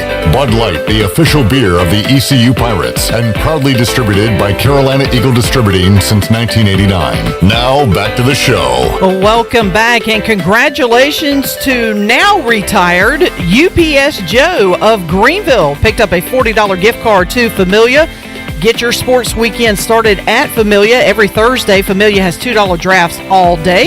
You can stop by with your friends and family for some New York-style pizza and have an ice-cold $2 draft. Familia is located on Fire Tower Road near Pitt Community College and online at familianc.com. Now let's head back in to Pirate Radio Live. Here's your host, Clip Brock. Alrighty, welcome back to the program. We have a winner. That means we have a few people that did not win today. And boy, you want to talk about impressive streaks going right now. Chad, 3 straight months without a win. He begins March without a victory. Chad, our loyal listener, it's going to happen one day. Today is not that day. And I mean, he's up there. Troy, you guys know who has the longest consecutive starting streak in Major League Baseball history? Starting streak? Yeah. It happened in the 90s. Smoltzy. No, like Cal Ripken. Yeah, for games. Playing streak. When you said starting, here's another perfect example. Communicate. You were thinking pitchers, right? Well, no, I was thinking starting streak. You mean team or player? Right. You weren't very specific, Clip. I'm with them. If you said the longest consecutive playing streak, Cal Ripken would have been easy. You worded it funny. Okay. That's on you, bud. That's on me. How about most consecutive starts by an NFL player as this former quarterback? Oh, well, that would be former quarterback. Andrew Luck. Brett Favre. Troy D. Wow. That's my sports trivia guy right there. Bam. Brett Favre. Favre is the correct answer. Right.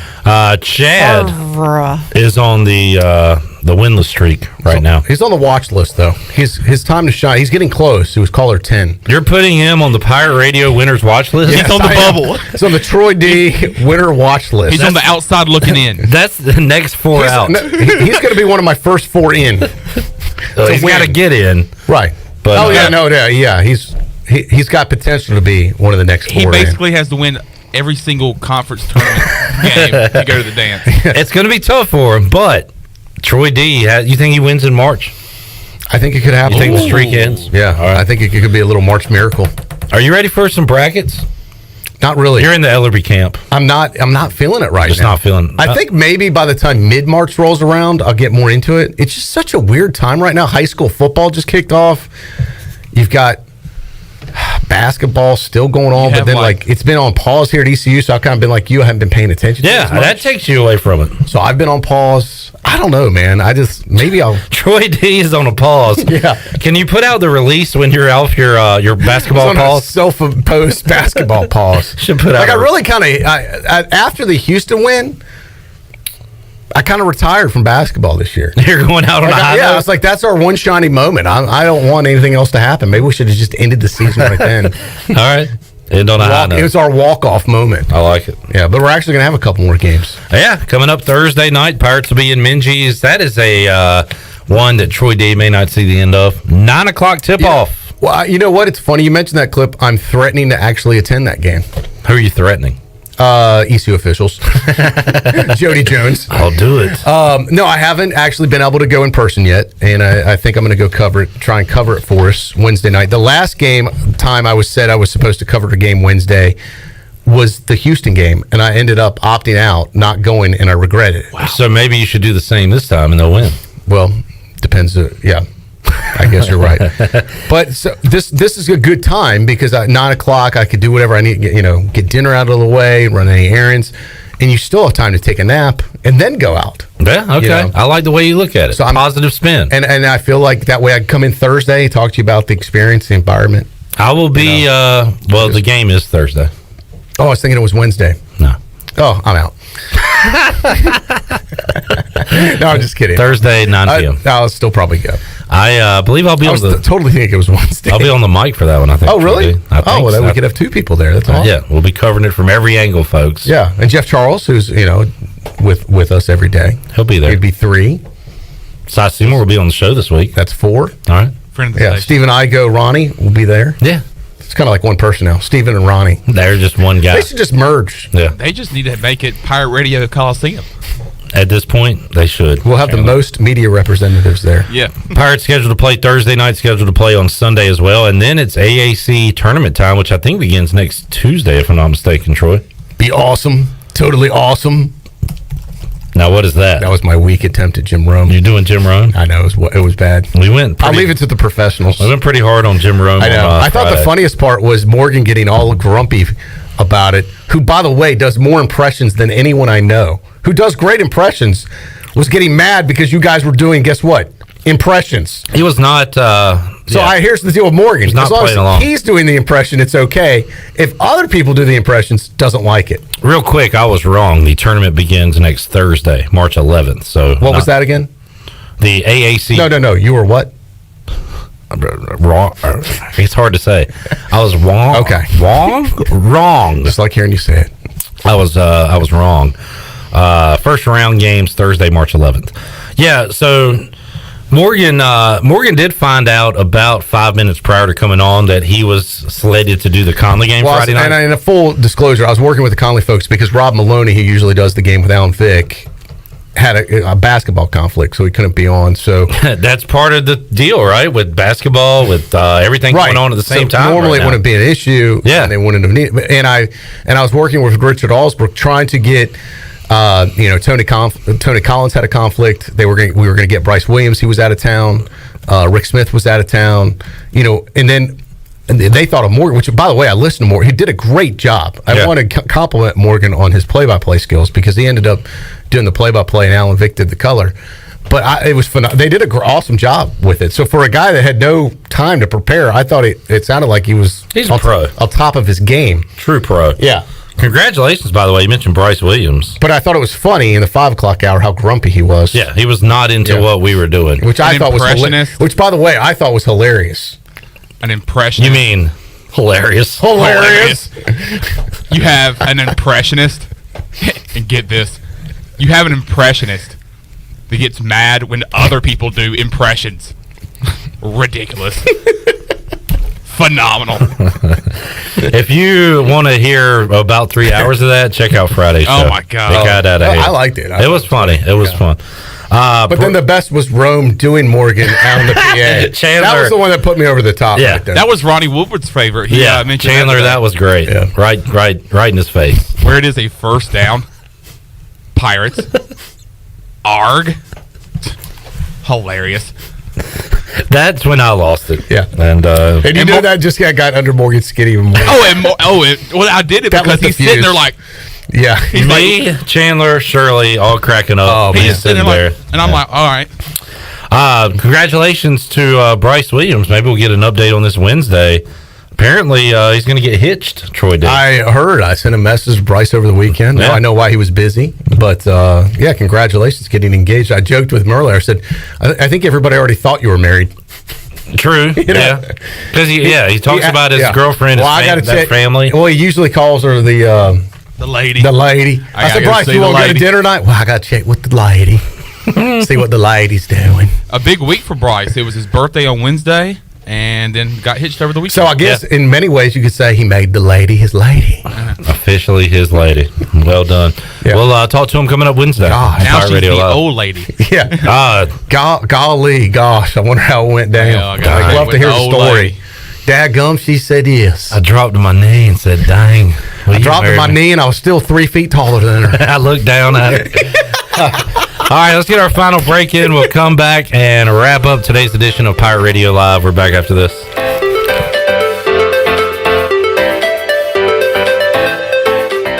Hey Pirate fans, this is Coach Joe Dooley. The physicians at Orthopedics East and Sports Medicine Center have been caring for all athletes at East Carolina for more than 35 years. Whether it's treatment for your sports injury or it's time for a joint replacement, Orthopedics East provides the latest in operative and non-operative orthopedic care, physical therapy, and diagnostic testing. For experience and professional services, call the folks at Orthopedics East at 252-757-2663 or visit them online at orthoeast.com. Go Pirates! For the latest from the world of golf, tune in every Saturday morning from 8 to 10 for the Golf Shop Radio Show, presented by GolfKnickers.com, the world's leader in traditional golf apparel. Hosts Mark Greenhelch and Matt Blanchard talk golf from tee to green and everything in between. If you like golf, you're going to love Golf Shop Radio. Before you tee up, drop on in. Welcome to the Golf Shop.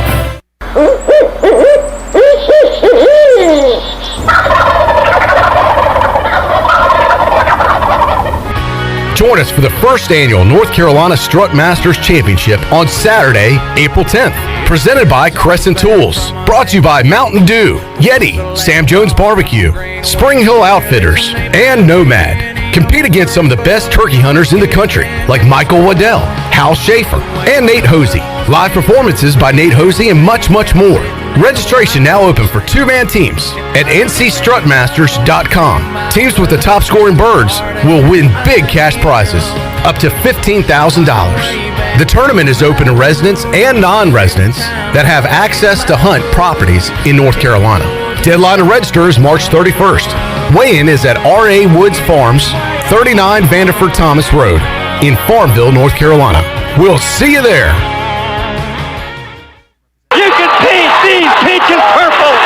Classic sports moments never get old, and neither does classic food from CPW's. CPW's classic menu is back with all of your favorites like tortellini CPW's, Cajun chicken and pasta, classic lasagna, the garbage pizza, the stromboli, calzone, Atlantic salmon, the Cajun fried shrimp wrap, and more. Start every meal off with your favorite beverage and CPW's fresh baked bread and garlic butter. CPW's, serving classics in Greenville since 1995. Stanton Square near the hospital.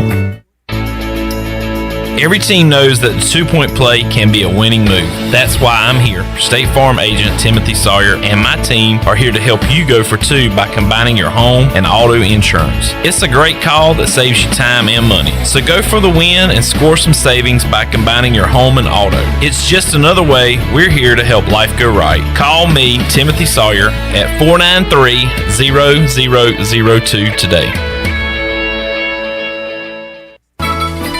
The best place for delicious food and great prices is Familia. Familia has $6 lunch specials, a $10 pizza of the week, and every Thursday has $2 drafts all day. Sunday brunch is the best for food and family. Come and enjoy favorites like shrimp and grits, made-to-order omelets, French toast, and drink specials like $3 mimosas, beer mimosas, or $5 Bloody Marys.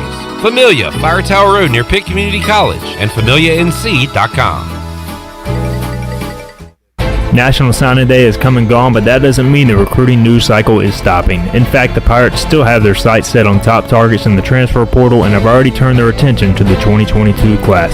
HoistTheColors.net has the latest on EC recruiting from a football perspective, and we also cover basketball and baseball commitments like no others. Sign up now and get your first month for a single $1 to get the latest scoop on your favorite Pirate teams, along with in-depth baseball and spring football coverage in the months ahead. HoistTheColors.net. This is assistant football coach Drew Dudzik, and you're listening to Pirate Radio, the voice of the Pirate Nation.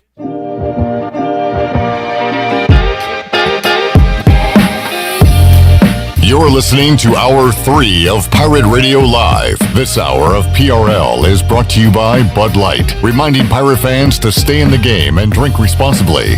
Bud Light, the official beer of the ECU Pirates, and proudly distributed by Carolina Eagle Distributing since 1989. Now, back to the show. Welcome back. Orthopedics East and Sports Medicine Center of Greenville's new extended care clinic is now open Saturdays and Sundays from 10 a.m. until 2 p.m., so you can avoid the emergency department for any urgent orthopedics care.